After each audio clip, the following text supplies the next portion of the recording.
നമസ്കാരം. പ്രൈം ഡിബേറ്റിലേക്ക് സ്വാഗതം. ഭാസ്കര കാരണവർ വധക്കേസിലെ പ്രതി ഷെറിന് ശിക്ഷാ ഇളവ് നൽകി ജയിൽ മോചിതയാക്കാനുള്ള മന്ത്രിസഭാ തീരുമാനം വിവാദ ചുഴിയിൽ. 3 ജീവപര്യന്തം കിട്ടിയ ഷെറിന് 14 വർഷം ശിക്ഷ തികയുമ്പോഴേക്കും ജയിൽ മോചിതയാവാനുള്ള മുന്നൊരുക്കം നടത്തിയത് ആരുടെ താൽപര്യപ്രകാരം? ജയിലിലെ നല്ല നടപ്പ്, സ്ത്രീ എന്ന പരിഗണന എന്നിവയാണ് മോചനത്തിനുള്ള കാരണമായി പറയുന്നത്. പ്രത്യേക താൽപര്യമുണ്ടെന്ന് പ്രതിപക്ഷം ആരോപിച്ചതിന് പിന്നാലെ രമേശ് ചെന്നിത്തല ഗവർണർക്ക് നൽകിയ കത്തിൽ പറയുന്നത് മന്ത്രിസഭാ തീരുമാനം അംഗീകരിക്കരുതെന്നാണ്. 3 തവണ ജയിൽ മാറ്റം വേണ്ടി വന്ന കുറ്റവാളിക്ക് മാനസാന്തരം വന്നു എന്ന പരിഗണന നൽകി ജയിൽ ഉപദേശക സമിതി എങ്ങനെ മോചനത്തിന് ശുപാർശ നൽകി? 25 വർഷത്തിലേറെ ജയിലിൽ കഴിയുന്ന സ്ത്രീകൾക്ക് പോലും കിട്ടാത്ത പരിഗണന ഷെറിന് കിട്ടിയതെങ്ങനെ? മന്ത്രി KB ഗണേഷ് കുമാറിന്റെ ഓഫീസ് ഇക്കാര്യത്തിൽ ഇടപെട്ടു എന്ന് കോൺഗ്രസ് നേതാവ് ജ്യോതികുമാർ ചാമക്കാല ആക്ഷേപമുന്നയിച്ചിട്ടും യഥാർത്ഥ രേഖകൾ എന്തുകൊണ്ട് പുറത്തുവിട്ട് പ്രതിരോധിക്കുന്നില്ല? ഷെറിനെ മോചിപ്പിക്കുന്നതിലെ രഹസ്യമെന്ന് പ്രൈം ഡിബേറ്റ് ചർച്ച ചെയ്യും.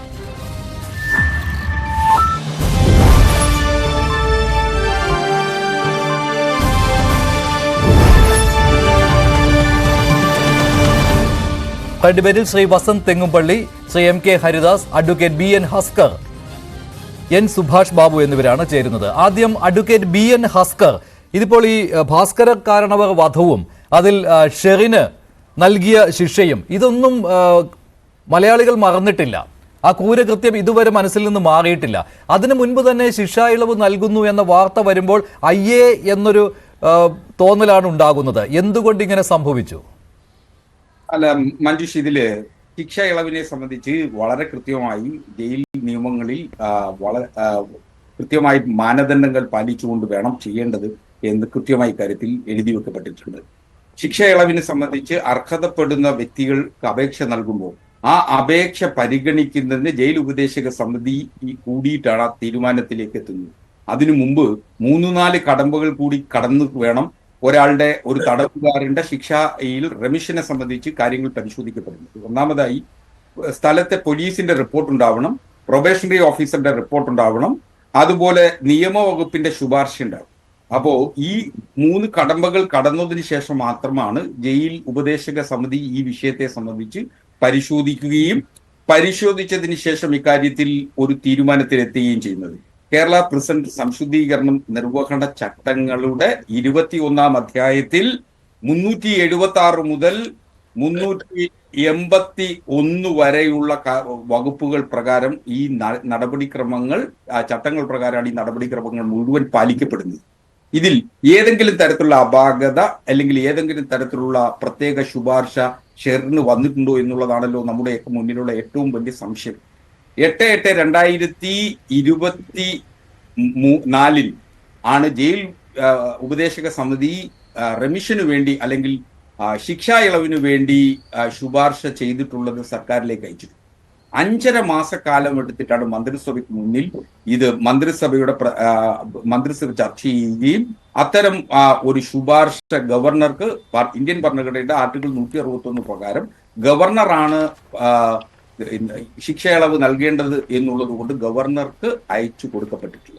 ഇതാണ് നിയമപരമായിട്ടുള്ള പ്രശ്നം. ശരി, അപ്പൊ അങ്ങനെ ചെയ്തപ്പോൾ ഇനി ഗവർണറാണ് തീരുമാനം എടുക്കേണ്ടത്. പക്ഷേ അതുവരെ ഈ ഷെറിനെ സഹായിക്കുവാൻ ആർക്കെങ്കിലും ആഗ്രഹം ഉണ്ടായിരുന്നുവെങ്കിൽ ആ കാര്യങ്ങളെല്ലാം നിർവഹിച്ചു കഴിഞ്ഞു. ഗവർണറുടെ കാര്യത്തിൽ പറ്റില്ല, ഗവർണർ തീരുമാനം എടുക്കുന്നു. ഇന്ന് രമേശ് ചെന്നിത്തല ഒരു കത്തും നൽകിയിട്ടുണ്ട്. മന്ത്രിസഭയുടെ തീരുമാനം അംഗീകരിക്കരുത്, അതിൽ ചിലരുടെ താല്പര്യം ഉണ്ടായിട്ടുണ്ട്. മാത്രമല്ല ഷെറിൻ ശിക്ഷാ കാലയളവിൽ ചെയ്ത പ്രവൃത്തികൾ അതും അദ്ദേഹം ചൂണ്ടിക്കാണിച്ചിട്ടുണ്ട്. എന്റെ സംശയം എന്ന് പറയുന്നത് ഈ മാനദണ്ഡം കൃത്യമായി പാലിക്കുന്നതാണല്ലോ. ഈ മാനദണ്ഡം പാലിച്ചു പോലും, അതായത് മാനദണ്ഡം നിലനിൽക്കെ തന്നെ ആ മാനദണ്ഡം അംഗീകരിക്കാവുന്ന കേസുകളിൽ പോലും, അപേക്ഷകളിൽ പോലും തീരുമാനമെടുക്കുന്നില്ല എന്നുള്ളൊരു വിമർശനം നേരത്തെ മുതൽ അതിപ്പോഴും ഉള്ളതാണ്. അതായത് 20 വർഷത്തിലേറെ ശിക്ഷാ കാലയളവ് പൂർത്തിയാക്കിയ സ്ത്രീകൾ പോലും ജയിലുകളിലുണ്ട്. 25 വർഷത്തിലേറെ എന്ന കണക്കുകളും ഉണ്ട് കേട്ടോ. എൻ്റെ കൃത്യമായ തെളിവില്ലാത്തതുകൊണ്ട് കൃത്യമായ രേഖകളില്ല, എങ്കിലും അങ്ങനെയും വാർത്തകളൊക്കെ വരുന്നുണ്ട്, അങ്ങനെ കാര്യങ്ങളുണ്ട്. പക്ഷെ അവർക്ക് പോലും കിട്ടാത്ത, അവരും അപേക്ഷിച്ചിട്ടുണ്ടാവുമല്ലോ, അവർക്ക് പോലും കിട്ടാത്ത ഒരു പരിഗണന കൃത്യം 14 വർഷം പൂർത്തിയാകുമ്പോൾ 2024 ജൂണിലാണ് ഈ 14 വർഷം പൂർത്തിയാകുന്നത് തടവിൻ്റെ. 2 മാസങ്ങൾക്കുള്ളിൽ തന്നെ ഈ അപേക്ഷയിന്മേൽ ജയിൽ ഉപദേശക സമിതി തീരുമാനമെടുത്തു കഴിഞ്ഞു, സർക്കാരിന് അയച്ചു കഴിഞ്ഞു. ഇത്ര ധൃതി എന്തിനാണെന്നാണ്? അല്ല മഞ്ജുഷ്, അവിടെ ഒരു പിശകുണ്ട്, ഞാൻ അതിലേക്ക് വരാം. ഒന്ന് 20/11/2024 മുഖ്യമന്ത്രിയുടെ തന്നെ പ്രസിദ്ധീകരിക്കപ്പെട്ട കണക്ക് നമ്മുടെ മുന്നിലുണ്ട്. ജീവപര്യന്തം ശിക്ഷ അനുഭവിക്കുന്ന കേരളത്തിലെ തടവുകാരെന്ന് പറയുന്ന 1880 പേരാണ്. 14 മുതൽ 20 കൊല്ലം വരെ ശിക്ഷ അനുഭവിച്ചിരിക്കുന്നത് 262 തടവുകാരും 20 വർഷത്തിന് മുകളിൽ ശിക്ഷ അനുഭവിച്ചിട്ടുള്ള 117 തടവുകാരുമാണ് ഇന്ന് കേരളത്തിലെ വിവിധ ജയിലുകളിൽ കഴിഞ്ഞു വരുന്നത്. അപ്പൊ സ്വാഭാവികമായും എന്തുകൊണ്ട് 20 വർഷത്തിന് മുകളിൽ കഴിയുന്ന 117 പേരുടെ തടവുകാരുടെ ഇത് സംബന്ധിച്ച് അവർക്ക് ശിക്ഷാ ഇളവിനെ സംബന്ധിച്ച് എന്തുകൊണ്ട് പരിഗണിച്ചില്ല എന്നൊരു ചോദ്യം. ഞാൻ അത് വരുന്നതിന് മുമ്പ് ഒരു കാര്യം കൂടി പറയാൻ ആഗ്രഹിക്കുന്നു. ഈ സാധാരണ ശിക്ഷാ നിരക്ക് ഇപ്പൊ 14 കൊല്ലം ശിക്ഷ അനുഭവിച്ചിട്ടുള്ളൂ എന്നുള്ളതാണ് നിങ്ങൾ പറയുന്നതെങ്കിൽ കണക്കിൽ, നിയമത്തിന്റെ കണക്കിൽ 18 കൊല്ലവും 8 മാസവും 18 ദിവസവും ഇന്നത്തെ ദിവസം ഷെറിൻ ശിക്ഷാ കാലാവധി പൂർത്തീകരിച്ചു. എന്തുകൊണ്ടെന്നാൽ സാധാരണ ശിക്ഷാ ഇളവിന്റെ നിരക്കനുസരിച്ച് അവധി ദിവസങ്ങൾ, കലണ്ടർ അവധി ദിവസങ്ങൾ ശിക്ഷയുടെ തീയതി കാൽക്കുലേഷൻ ചെയ്യുമ്പോൾ അതിൽ കൂട്ടാറില്ല. അവധി ദിവസങ്ങളെ ഒഴിവാക്കിക്കൊണ്ടാണ് സാധാരണ, അതായത് ഉദാഹരണത്തിന് 365 ദിവസം നമുക്ക് തീയതിയുണ്ട്, അതിൽ 60 ദിവസം അവധികളാണെങ്കിൽ ആ 60 ദിവസം കൂടി 365 ദിവസത്തിൽ കുറയ്ക്കപ്പെടും. അപ്പൊ അതാണ് ഒരു വർഷത്തെ ശിക്ഷ എന്ന് പറയുമ്പോൾ സ്വാഭാവികമായും 300 ദിവസമോ 310 ദിവസമോ ശിക്ഷ അനുഭവിച്ചു കഴിഞ്ഞാൽ അത് 1 കൊല്ലം ശിക്ഷ അനുഭവിച്ചതായി നിയമപരമായി കണക്ക് കൂട്ടും.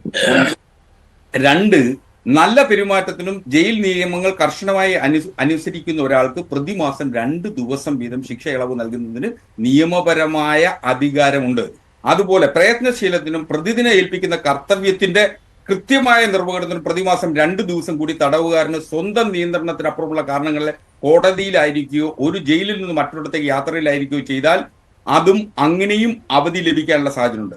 അപ്പോൾ പറഞ്ഞു വന്നത്, അവധി കണക്ക് കൂട്ടുകയും ശിക്ഷാ ഇളവിന്റെ തീയതികൾ കണക്ക് കൂട്ടുമ്പോൾ ചെയ്യുമ്പോൾ ഷെറിൻ ഇപ്പോ 18 കൊല്ലവും അതുപോലെ തന്നെ 7 മാസവും 17 ദിവസവും ശിക്ഷ അനുഭവിച്ചു കഴിഞ്ഞതായിട്ടാണ് ജയിൽ രേഖകളുടെ കണക്കുകൾ പരിശോധിക്കുമ്പോൾ നമുക്ക് മുന്നിലുള്ളത്. അപ്പോ ഇതിൽ കണക്കുകൾ അങ്ങനെയാണ്, അതാണ് നിയമപരമായിട്ടുള്ള കാര്യം. അപ്പോ നമ്മൾ പറയുന്ന 14 വർഷം പൂർത്തീകരിച്ചത് കൊണ്ട് ഷെറിൻ എന്തെങ്കിലും തരത്തിൽ ഏതെങ്കിലും തരത്തിലുള്ള പ്രാമുഖ്യം നൽകുന്നുണ്ടോ എന്നുള്ളതാണ്. അത് ഞാൻ പറഞ്ഞത് 20 വർഷത്തിലേറെയുള്ളവർ അതിനേക്കാൾ കൂടുതൽ വർഷം ജയിൽ ശിക്ഷ അനുഭവിച്ചതായിട്ടാണല്ലോ കണക്കാക്കുന്നത്. 25 വർഷത്തിലേറെ കിടന്നവർക്ക് അതിനേക്കാൾ കൂടുതൽ വർഷങ്ങൾ വേണമെങ്കിൽ കണക്കാക്കി നൽകാവുന്നതാണ് ജയിൽ കലണ്ടർ അനുസരിച്ച്. അപ്പോൾ താങ്കൾ പറയും അത് സ്ത്രീകളെയും കുട്ടികളെയും കൊല ചെയ്തവർ ഉണ്ടെങ്കിൽ അവർക്ക് അങ്ങനെ ശിക്ഷാ ഇളവ് കിട്ടുകയില്ല എന്ന്. അതാണല്ലോ താങ്കൾ പറയാൻ ഉദ്ദേശിച്ചത്. അവർ തന്നെയാണോ ഇങ്ങനെ ശിക്ഷാ ഇളവ് കിട്ടാതെ കിടക്കുന്നത് എന്ന കാര്യത്തിൽ എന്താണ് ഉറപ്പ്? അതിനാണെങ്കിൽ രേഖകൾ പുറത്തുവിടണം. ഇത്രയും വലിയൊരു വിവാദം ഉണ്ടായ സ്ഥിതിക്ക് എന്തുകൊണ്ട് സർക്കാർ ഈ രേഖകൾ പുറത്തുവിടുന്നില്ല? അങ്ങനെയാണെങ്കിൽ മുഖം രക്ഷിക്കാമല്ലോ. ഒരു മന്ത്രിയുടെ പേര് പോലും ഇതിലേക്ക് വരികയാണ്, മന്ത്രി KB ഗണേഷ് കുമാറിന്റെ പേര് പോലും ഇതിലേക്ക് വരികയാണ്. ഉത്തരവാദിത്തപ്പെട്ട ഒരു കോൺഗ്രസ് നേതാവ് ജ്യോതികുമാർ ചാമക്കാല ഇത് പരസ്യമായി ഉന്നയിക്കുകയും അദ്ദേഹം വീണ്ടും വെല്ലുവിളി നടത്തുകയും ചെയ്തിരിക്കുകയാണ്. ഇത്രയും മണിക്കൂറുകളായിട്ടും എന്തുകൊണ്ട് ഒരു മറുപടി ഉണ്ടാവുന്നില്ല, രേഖകൾ പുറത്തുവിടുന്നില്ല എന്ന്. അതിനൊരു കാരണമായിട്ട് അദ്ദേഹം പറയുന്നത് പരോൾ പലതവണയും അനധികൃതമായിട്ട് ഷെറിന് കിട്ടിയിട്ടുണ്ട് എന്നുള്ള ആരോപണം നേരത്തെ ഉണ്ടായിരുന്നു. ആ പരോൾ കിട്ടിയ എല്ലാ ദിവസങ്ങളിലും പത്തനാപുരം പോലീസ് സ്റ്റേഷനിൽ ഷെറിൻ ഒപ്പിടാൻ വരുമ്പോൾ കൂടെയുള്ളത് KB ഗണേഷ് കുമാറിന്റെ സന്തത സഹചാരിയായിരുന്ന പ്രദീപാണ് എന്നുള്ള കാര്യവും ഇതേ കോൺഗ്രസ് നേതാവ് തന്നെ ആരോപണമായി ഉന്നയിച്ചതാണ്. എന്തുകൊണ്ട് മറുപടിയില്ല? അല്ല മഞ്ജുഷ്, ഇതില് ശ്രീ KB ഗണേഷ് കുമാറോ ശ്രീ പ്രദീപോ ആണ് ഇക്കാര്യത്തെ സംബന്ധിച്ചൊരു വിശദീകരണം നടത്തേണ്ടത്. അവർ പറഞ്ഞിട്ടുള്ളത് വസ്തുതാവിരുദ്ധമാണെങ്കിൽ അവർ പറയേണ്ടത് മറുപടി അവരാണ് പറയേണ്ടത്. നിശ്ചയമായി എനിക്ക് അതിലൊരു ഉത്തരവാദിത്തമില്ല. 1.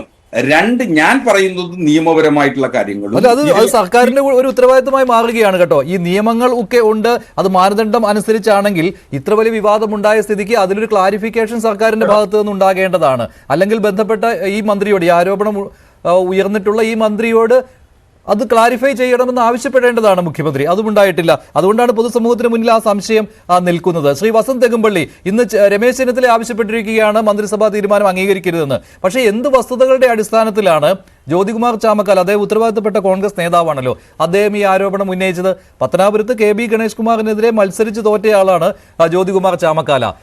അങ്ങനെ ഒരു രാഷ്ട്രീയ ആരോപണം മാത്രമാണോ അതെന്ന സംശയം കൂടിയുണ്ട്. അതല്ലെങ്കിൽ അദ്ദേഹം രേഖകൾ പുറത്തുവിടണം. നോക്കൂ, ഇപ്പോ ശ്രീ ഹസ്കർ പറഞ്ഞത് പ്രകാരം ഞാനും നിയമം പഠിച്ച് പ്രാക്ടീസ് ചെയ്യുന്ന ഒരു അഭിഭാഷകനാണ്. ഞാൻ ഇതുവരെ കേട്ടിട്ടില്ലാത്ത കുറെ നിയമ സംഹിതകളാണ് അദ്ദേഹം പറഞ്ഞത്. അദ്ദേഹം എന്നെക്കാൾ സീനിയർ ആണ്, അദ്ദേഹം ഞാൻ പഠിക്കാത്ത എന്തെങ്കിലും പഠിച്ചാണ്. ഈ പുസ്തകം വായിച്ചു നോക്കും. അല്ലല്ല ഹസ്കർ പറയട്ടെ, പുസ്തകം വായിച്ചു നോക്കും. ഹസ്കർ പറയട്ടെ. ഇനി അങ്ങ് പറഞ്ഞത് പ്രകാരം ഈ ജയിൽ എന്തോ മറ്റേ സർക്കാർ ഡ്യൂട്ടിയാണല്ലോ, അതായത് കലണ്ടർ അവധികളെല്ലാം അങ്ങ് പരിഗണിക്കില്ല. ഓക്കെ, അങ്ങ് പരിഗണിക്കണ്ട. അങ്ങനെ പരിഗണിക്കുക. ഈ പുസ്തകം പറയട്ടെ ശ്രീ ഹസ്കർ, അങ്ങനെ പരിഗണിച്ചാൽ ഈ ചർച്ചയുടെ തുടക്കത്തിൽ ഞാൻ 25 വർഷം എന്ന് പറയാൻ വന്നത് അങ്ങ് പറയുന്ന കലണ്ടർ അവധികളാണ് പരിഗണിക്കുന്നതെങ്കിൽ 32 വർഷക്കാലമായി ജയിലിൽ കിടക്കുന്ന, സ്വമേധയാ മലമൂത്ര വിസർജനം പോലും നടത്താൻ സാധിക്കാത്ത സ്ത്രീകൾ, ഒരു സ്ത്രീ നിങ്ങളുടെ ജയിലിലില്ലേ? ഉണ്ടോ ഇല്ലയോ? ഇല്ലെങ്കിൽ ഞാൻ വളരെ ആധികാരികമായാണ് അതിനെ എന്ത് ചെയ്യുന്നത്, ആരോപിക്കുന്നത്. നിങ്ങളുടെ കണക്ക് പ്രകാരം 32, ഞങ്ങളുടെ കണക്ക് പ്രകാരം 25. വാട്ട് എവർ ഇറ്റ് ഈസ്, 14 വർഷം അല്ലെങ്കിൽ 15, നിങ്ങൾ പറയുന്ന 15 വർഷക്കാലത്തെ അതിക്രൂരമായ ജയിൽ പീഡനം അനുഭവിച്ച ഷെറിനെ കണ്ടപ്പോൾ എന്തുകൊണ്ടാണ് സ്വയം മലമൂത്ര വിസർജനം പോലും ചെയ്യാൻ സാധിക്കാതെ കിടക്കുന്ന പലരെയും കാണാത്തത്? വളരെ ഇന്റിമേറ്റ് ആയിട്ടുള്ള ഡിസീസസ് ഉണ്ട് എന്ന് നിങ്ങളുടെ പോലീസിന്റെ കീഴിൽ തന്നെ പരിശോധന നടത്തി മെഡിക്കൽ റിപ്പോർട്ടുള്ള പ്രതികളെ എന്തുകൊണ്ടാണ് നിങ്ങൾ കാണാത്തത്? ഇനി പോട്ടെ, ഇവരെ ആരെയും കാണണ്ട. നിങ്ങളുടെ മുൻ MLA KK ലതിക, നിങ്ങളുടെ മുൻ MLA K സലിഹ, നിങ്ങളുടെ മഹിളാ അസോസിയേഷന്റെ നേതാവ് MP സർല, ഇവർ മൂന്നും കൂടെ ചേർന്നൊരു അഡ്വൈസറി കമ്മിറ്റി ആണല്ലോ ഇപ്പൊ ഇവരെ പുറത്തുവിടണമെന്ന് പറഞ്ഞത്. അതേ അഡ്വൈസറി കമ്മിറ്റിയുടെ മുമ്പിൽ ഈ ഷെറിന്റെ അപേക്ഷ വരുമ്പോൾ 4 പേരുടെ മറ്റ് അപേക്ഷകൾ വന്നിട്ടില്ലേ? 4 സ്ത്രീകളുടെ. എന്തുകൊണ്ടാണ് അവരുടെ കാര്യത്തിൽ നിങ്ങൾ നടപടിയെടുക്കാത്തത്? അപ്പൊ നിങ്ങൾ പറയും പോലീസിന്റെ ഫേവറബിൾ ആയിട്ടുള്ള റിപ്പോർട്ട് ഉണ്ടായിരുന്നില്ല കേട്ടോ എന്ന്. അങ്ങനെയാണെങ്കിൽ നിങ്ങളുടെ പോലീസ് ഫേവറബിൾ ആയ റിപ്പോർട്ട് കൊടുത്ത ഈ ഷെറിൻ ഉണ്ടല്ലോ, വളരെ മിടുക്കിയാണ്, അതീവ സുന്ദരിയാണ്, അതീവ കഴിവും പ്രാപ്തിയുമുള്ള ആളാണ്. ഇനി പോരാത്തതിനുണ്ടല്ലോ ഈ ഷെറിനെ ശിക്ഷിക്കാനേ പാടില്ലായിരുന്നു, അത്രയ്ക്ക് നല്ല കുട്ടിയാണ് എന്ന് പറയുന്ന ഈ ഷെറിൻ ആദ്യം ഏത് ജയിലിലാണ് ഹസ്കറെ പോയത്? ഏറ്റവും ആദ്യം പോയത് നെയ്യാറ്റിൻകര ജയിലിൽ. നെയ്യാറ്റിൻകര ജയിലിൽ നിന്ന് വിയൂർ ജയിലിലേക്ക് എന്തിനാ ഷെറിനെ മാറ്റിയത്? നെയ്യാറ്റിൻകര ജയിലിനുള്ളിൽ ഫോൺ ഉപയോഗിച്ചു എന്നുള്ള പേരിൽ നിങ്ങളുടെ പോലീസ്, അല്ലെങ്കിൽ അന്ന് ഭരിക്കുന്ന സർക്കാരിന്റെ പോലീസ്, ഈ സംസ്ഥാനത്തെ പോലീസ്, ആ പോലീസിന്റെ ജയിൽ മേധാവിക്ക് റിപ്പോർട്ട് കൊടുത്തു. ജയിൽ വാർഡൻ ഫോൺ ഉപയോഗിക്കുന്നു അനധികൃതമായി. അങ്ങനെ നിങ്ങൾ വിയൂരിലേക്ക് മാറ്റി. വിയൂരിൽ നിന്ന് അവരെ പിന്നീട് വനിതാ ജയിലിലേക്ക് മാറ്റുകയാണ്, തിരുവനന്തപുരത്തെ. എന്തിനാണ് വനിതാ ജയിലിലേക്ക് മാറ്റിയെന്നറിയാമോ? സഹതടവുകാരുമായി അടിയുണ്ടാക്കുക മാത്രമല്ല, അങ്ങനെ സഹതടവുകാരിയെ അതിക്രൂരമായ പീഡനത്തിനിരയാക്കുകയും അവർക്ക് ദേഹോപദ്രവം ഉണ്ടാക്കുകയും ചെയ്തു എന്ന് കണ്ടുകൊണ്ടാണ് വനിതാ ജയിലിലേക്ക് ഷെറിനെ മാറ്റുന്നത്. ആ വനിതാ ജയിലിൽ നിന്ന് ഇപ്പോഴുള്ള കണ്ണൂർ ജയിലിലേക്ക് ഷെറിനെ എത്തുന്നത് എങ്ങനെയാണ്? അത് അവിടെ നടന്ന മറ്റേ 100 മീറ്റർ റിലേയിൽ മത്സരിച്ച് 1ാം സ്ഥാനം കിട്ടിയതിനെ കണ്ണൂരിലേക്ക് പറഞ്ഞു വിട്ടതല്ല കേട്ടോ ഭാസ്കറെ. പറഞ്ഞു വിട്ടത് അവിടുത്തെ ജയിൽ വാർഡൻ അടക്കമുള്ള ഉദ്യോഗസ്ഥർക്ക് നേരെ ഭീഷണി മുഴക്കി, നിന്നെയൊക്കെ കാര്യം പഠിപ്പിച്ചു തരാം കേട്ടോ എന്ന് പറഞ്ഞതിന്റെ പേരിൽ ആ ജയിൽ വാർഡൻ ജയിൽ DGPക്ക് റിപ്പോർട്ട് കൊടുത്തു. നിങ്ങളുടെ റെക്കോർഡിക്കലായിട്ടുള്ള കാര്യങ്ങളാണ് ഞാൻ പറയുന്നത്. ജയിൽ DGPക്ക് എന്ത് കൊടുത്തു? റിപ്പോർട്ട് കൊടുത്തു.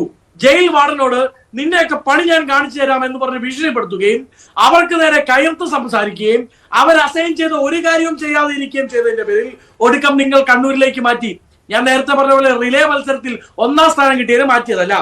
ഇങ്ങനെ നിങ്ങൾ ഈ പറയുന്ന 14 വർഷക്കാലത്തിനിടയിൽ 4 തവണ കേരളത്തിലെ ഏറ്റവും പ്രധാനപ്പെട്ട ജയിലുകളിലേക്ക് ടൂർ സന്ദർശനം നടത്തേണ്ടി വന്ന ഷെറിനെ പറ്റിയാണ് നിങ്ങൾ പറയുന്നത്. ഒരു പ്രശ്നവുമില്ല, യാതൊരു കുഴപ്പവുമില്ലാത്ത കുട്ടിയാണ് എന്ന്. ഇനി നിങ്ങൾ പറയുന്നത് ഷെറിന് മാനസാന്തരം ഉണ്ടായി. എന്താണ് അതിന്റെ മീറ്റർ ശ്രീ ഹസ്കർ? ഷെറിനൊപ്പം അപേക്ഷ വെച്ചവർക്ക് മാനസാന്തരം ഉണ്ടായില്ല. അവർക്ക് ആർക്കും ഈ 4 തവണ ജയിൽ മാറ്റം ഉണ്ടായിട്ടില്ല. ഇനി അവർക്ക് ആർക്കും മാനസാന്തരം ഉണ്ടായിട്ടില്ല എന്ന് കണ്ടുപിടിക്കാൻ ഏത് മീറ്റർ, ഏത് മെഷീനാണ് നിങ്ങൾ ഉപയോഗിച്ചത് പറയാൻ സാധിക്കുമോ? പറയാൻ സാധിക്കില്ല. ഇനി ഇതേ ഷെറിൻ അപേക്ഷ കൊടുത്തതിന്റെ പിറ്റേന്ന് ഏതാണ്ട് 5 മാസ കാലാവധിക്കുള്ളിൽ നിങ്ങളുടെ മന്ത്രിസഭ ഇത് പരിഗണിച്ചു. ഇതിനു മുമ്പ് കേരളത്തിന്റെ ചരിത്രത്തിലെങ്കിലും അങ്ങനെ ഒരു പരിഗണന ഉണ്ടായിട്ടുണ്ടോ? ഹസ്കറും എന്നെ പോലെ കേരള ഹൈക്കോടതിയിൽ പ്രാക്ടീസ് ചെയ്യുന്ന അഭിഭാഷകനല്ലേ, നമുക്കറിയില്ല എത്ര റിട്ട് കേസുകൾ കോടതിയുടെ മുമ്പാകെ ഉണ്ട്. അതായത് ശിക്ഷാ കാലാവധി കഴിഞ്ഞും ജയിലിൽ കടക്കുകയാണ്, അത് പരിഗണിക്കണം, അത് മനുഷ്യത്വ രഹിതമാണ് എന്ന് പറഞ്ഞുകൊണ്ട് എത്രയോ റിട്ട് കേസുകൾ കൊടുക്കേണ്ട ഗതികൾ ഇവിടെയുള്ള ശിക്ഷ അനുഭവിക്കുന്നവർക്കുണ്ട്. ഷെറിന് അതിന്റെ ഒന്നും ആവശ്യം വന്നില്ല. ഒരേ ഒരു അപേക്ഷ ഇതിനു മുമ്പ് ആദ്യത്തെ അപേക്ഷ പരിഗണിച്ച ഒരേ ഒരു പ്രതിയുടെ ഒരേ ഒരു പ്രതിയുടെ പേര് ശ്രീ ഹസ്കറിന് ഈ ചർച്ചയിൽ പറയാൻ പറ്റുമോ? ഇല്ല, കേരളത്തിന്റെ ചരിത്രത്തിലില്ല. ഒരു ആദ്യത്തെ അപേക്ഷ തന്നെ പരിഗണിക്കുന്നു. ആ അപേക്ഷ പരിഗണിച്ച് നേരത്തെ ഹസ്കർ പറഞ്ഞത് ശരിയാണ്, ടീഡിയസ് പ്രോസസ്സാണ്. ശ്രീ മഞ്ജുഷ്, ഇതൊരു ടീഡിയസ് പ്രോസസ്സാണ്. ആ പ്രോസസ്സുകളിലൂടെ എല്ലാം കടന്നുപോയി 5ാമത്തെ മാസം ഷെറിന് മുമ്പേ വളരെ പെട്ടെന്ന് തന്നെ ആ പ്രോസസ് എല്ലാം പൂർത്തിയാവുകയും ചെയ്തു, മന്ത്രിസഭ അംഗീകാരം നൽകുകയും ചെയ്തു. അതിലൊരു സംശയത്തിന്റെ ഇലമെന്റ് ഉണ്ട്, അതിലൊരു സംശയവുമില്ല. സംശയത്തിന്റെ ഇലമെന്റ് അക്കാര്യത്തിൽ ഉണ്ട്. ഷെറിനെ ജയിൽ മോചിതയാക്കുന്നതിന് വേണ്ടി ധൃതി പിടിച്ചുള്ള തീരുമാനങ്ങൾ ഉണ്ടായി എന്ന്. പക്ഷെ അവിടെ നിങ്ങൾ എന്തിനാണ് ഒരു മന്ത്രിയുടെ പങ്ക് ആരോപിക്കുന്നത്? അതാണ് ഞാൻ ചോദിക്കുന്നത്. അതാണ് അപ്പൊ ഞാൻ പറഞ്ഞല്ലോ, ഈ ജയിലിന്റെ വാതിൽ ഇവർക്ക് മുമ്പാകെ ഇത്ര പെട്ടെന്ന് മലക്കെ തുറന്നെങ്കിൽ അത് തുറക്കുന്ന ഈ ജയിലിന്റെ വാതിലിനെ പിടിച്ചു വലിക്കാൻ ഒരാൾ വേണമല്ലോ. ആരായിരിക്കും അത്? ആദ്യത്തെ അപേക്ഷ പരിഗണിക്കണമെങ്കിൽ 4 തവണ, അതായത് ജയിൽ വാർഡനോട് വരെ അക്രമോത്സുകമായി പെരുമാറിയതിന്റെ പേരിൽ ജയിൽ മാറ്റം അനുഭവിച്ച ആൾ, അങ്ങനെയുള്ള ഒരാൾക്ക് ആദ്യത്തെ തവണ പരിഗണിച്ച അപേക്ഷയിൽ തന്നെ 5 മാസത്തിനുള്ളിൽ ഈ TDS പ്രോസസ് ചാടിക്കടക്കാൻ സാധിച്ചെങ്കിൽ അതിന് പിന്നിൽ ഒരാളുണ്ടാവും. ആരാണ് അയാൾ എന്നുള്ള ഞങ്ങളുടെ അന്വേഷണത്തിൽ ഞങ്ങൾക്ക് മനസ്സിലായത്, 490ഓളം ദിവസങ്ങൾ, അതായത് ഏതാണ്ട് 500ഓളം ദിവസങ്ങൾ അവർ പരോളിൽ കഴിഞ്ഞ കാലത്തൊക്കെയും അവരുടെ നിയറസ്റ്റ് പോലീസ് സ്റ്റേഷൻ SHOയ്ക്ക് മുമ്പാകെ വന്ന് സൈൻ ചെയ്യണമെന്നൊരു പരോൾ വ്യവസ്ഥയുണ്ടല്ലോ. അപ്പോൾ അവർക്ക് കൂട്ടുവന്നത് ആരാണ്? ആരുടെ വാഹനത്തിലാണ് അവർ യാത്ര ചെയ്തത്? ഞങ്ങൾ വളരെ ഉത്തരവാദിത്വത്തോടു കൂടിയാണ് ആരോപിക്കുന്നത്.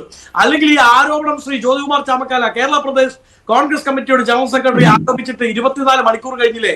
നിങ്ങളുടെ മന്ത്രി നാട്ടിൽ പോകുന്ന എല്ലാ വിഷയത്തിലും പ്രതികരിക്കുന്ന ആളല്ലേ? സർക്കാരിനെതിരെ വിമർശനം ഉന്നയിക്കാൻ ധൈര്യം കാണിക്കുന്ന ആളല്ലേ? എന്താണ് ഒരു മാനനഷ്ടത്തിന് കേസ് കൊടുക്കാത്തത്? മാനനഷ്ടത്തിന് കേസ് കൊടുക്കണ്ട, ഒരു എക്സ്പ്ലനേഷൻ നോട്ട് എഴുതിയാൻ തയ്യാറാവാത്തത്? മന്ത്രിയുടെ സന്തത സഹചാരി ആരാണ്? ആ സന്തത സഹചാരി എല്ലാ തവണയും ഷെറിനൊപ്പം ജയിലിൽ പോയി. എല്ലാ തവണയും സ്വന്തം വാഹനത്തിൽ ജയിലിലായിരിക്കില്ല. ജയിലിൽ നിന്ന് പുറത്തിറങ്ങിയ സമയത്തെന്നാണല്ലോ താങ്കൾ പറഞ്ഞത്. പരോൾ കിട്ടിക്കഴിഞ്ഞു, അങ്ങനെയാണെങ്കിൽ പോലീസ് സ്റ്റേഷനിലായിരിക്കും. അല്ല, ക്ഷമിക്കുക, പോലീസ് സ്റ്റേഷനിൽ പോയി എന്നാണ് ഞാൻ പറഞ്ഞത്. തെറ്റിയത്. കോട്ടാത്തല പ്രദീപ് ആരാണെന്നും അങ്ങേക്ക് അറിയാമല്ലോ. അദ്ദേഹം വാർത്തകളിൽ പണ്ട് നിറഞ്ഞു നിന്നത് ഏതൊക്കെ കേസുകളിലാണെന്നും അറിയാമല്ലോ. അത്ര സംശുദ്ധിയുള്ള ഈ ഷെറിനെ പറ്റി ജയിൽ DGPയും ജയിൽ അഡ്വൈസറി കമ്മിറ്റിയും ഒക്കെ പറയുന്ന പോലെ ശുദ്ധരിൽ ശുദ്ധർ, AK ബാലന്റെ ഭാഷയിൽ പറഞ്ഞാൽ ക്രിസ്റ്റൽ ക്ലിയർ ആയിട്ടുള്ള ആളല്ല കോട്ടാത്തല പ്രദീപ്. ആ പ്രദീപ് എന്തിനാണ് ഷെറിന് അകമ്പടി സേവിക്കുന്നത്? ഉത്തരം പറയണ്ടേ?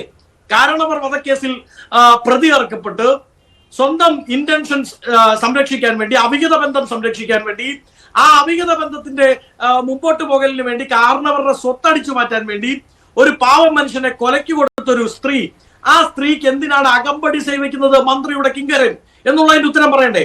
അത് പറയാൻ ബാധ്യസ്ഥൻ മന്ത്രിയാണ്. ഞങ്ങൾ ഇതാ ഒരു വളരെ കൃത്യമായ ആ ദിവസങ്ങളിലെ ജയിലിലെ അടക്കം CCTV പരിശോധിക്കണം എന്നുള്ള ആരോപണം നിങ്ങളുടെ മുമ്പിലേക്ക് വെക്കുകയാണ്. ധൈര്യമുണ്ടെങ്കിൽ ശ്രീ ഹസ്കർ, നിങ്ങളുടെ പോലീസിനെ നിയന്ത്രിക്കുന്ന ആഭ്യന്തര വകുപ്പിന്റെ മന്ത്രി ശ്രീ പിണറായി വിജയൻ പുറത്തുവിടുന്നേ ആരൊക്കെ അന്നത്തെ ദിവസം അപേക്ഷ വെച്ചിട്ടുണ്ട്. ഷെറിന്റെ അപേക്ഷ പരിഗണിക്കുന്ന സമയത്ത് ഷെറിനേക്കാൾ കൂടുതൽ കാലം ജയിലിൽ കിടന്ന എത്ര പേരുടെ അപേക്ഷ സർക്കാരിന്റെ മുമ്പിലുണ്ട്? എന്തുകൊണ്ട് അവയൊക്കെ പരിഗണിച്ചില്ല? ഈ 4 തവണത്തെ ജയിൽ മാറ്റത്ത് ശരിയാണ്. ഇതൊക്കെ ഉള്ളതാണെങ്കിൽ, ഇല്ലാത്തതാണെങ്കിൽ അത് നിഷേധിക്കുക, ഉള്ളതാണെങ്കിൽ അത് ഏറ്റെടുക്കേണ്ടി വരും, അല്ലെങ്കിൽ രേഖകൾ പുറത്തുവിടണം എന്നുള്ളതാണ്. പക്ഷേ ഈ കാര്യത്തിൽ ആരും ഇതുവരെ പ്രതികരിച്ച് കണ്ടില്ല എന്നേ ഉള്ളൂ. ശരി, അല്ലല്ല, അതിപ്പോൾ മന്ത്രിയുടെ പേര് പറഞ്ഞു പോലും ആരോപണം ഉണ്ടായ സ്ഥിതിക്ക് പ്രതികരിക്കാതിരിക്കാൻ പറ്റില്ല. ശരിയാണ്. ശ്രീ N. സുഭാഷ് ബാബു, ഇത്തരം കാര്യങ്ങൾ കൈകാര്യം ചെയ്ത് പരിചയമുള്ള ഒരാളാണല്ലോ താങ്കൾ. SP എന്ന നിലയിൽ പോലും റിപ്പോർട്ടുകൾ നൽകേണ്ടി വന്നിട്ടുണ്ടാവും താങ്കൾക്ക് ഈ ജയിൽ മോചനത്തിന് പോലീസിന്റെ ഭാഗത്തു നിന്നുള്ള റിപ്പോർട്ട്. ഇതിലെന്തെങ്കിലും വീഴ്ച സംഭവിച്ചിട്ടുണ്ടോ? ഈ പറയപ്പെടുന്ന ആരോപണങ്ങൾ ശരിവെക്കുന്ന രീതിയിലാണോ കാര്യങ്ങൾ പോകുന്നത്?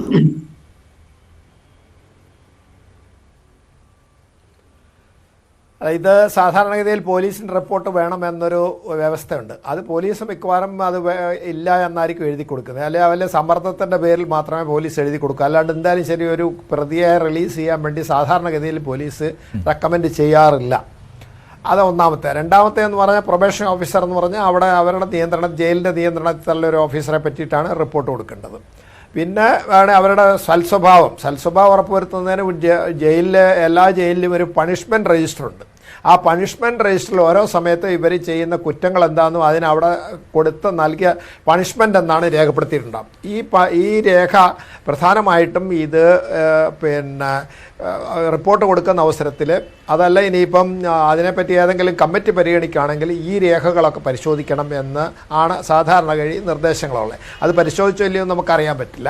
അതുപോലെ തന്നെ പല പ്രാവശ്യം നമ്മുടെ ഹൈക്കോടതികൾ 1995 ജസ്റ്റിസ് പത്മനാഭൻ നായർ ഉൾപ്പെടെയുള്ള അങ്ങോട്ട് പോയിട്ട് പേറ്റ 2023 സുപ്രീം കോടതി ജഡ്ജിമാരായ നമ്മുടെ കേരളക്കാരനായ ശ്രീ ജസ്റ്റിസ് CT രവികുമാർ, അതേപോലെ തന്നെ ജസ്റ്റിസ് MR ഷാ, ഇവരൊക്കെ ഉൾപ്പെട്ട ബെഞ്ചിൽ പറഞ്ഞിട്ടുണ്ട് ഇവരുടെ സൽസ്വഭാവം കണക്കാക്കണം. അതുപോലെ തന്നെ ഒരു കാരണവശാലും ഈ പരോൾ പീരീഡ് ഈ പ്രീമച്ചർ റിലീസിന് ബാധകമാക്കാൻ പാടില്ല എന്ന് പറഞ്ഞ് അതൊരു ഗോവ ഗവൺമെൻറ്റിനെതിരെയുള്ളൊരു കേസാണ്.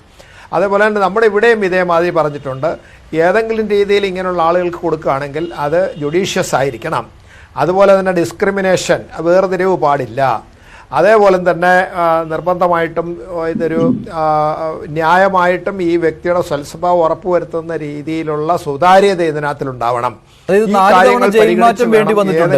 ഇപ്പോൾ ജയിൽ മാറ്റം വേണമെങ്കിൽ ഈ ജയിലിൽ ആളുകളുടെ എണ്ണം കൂടിയത് കൊണ്ടോ മറ്റ് അസൗകര്യങ്ങളുടെ പേരിലോ ഒക്കെ ആണെന്ന് വേണമെങ്കിൽ എഴുതി വെക്കാം, ഇല്ലേ?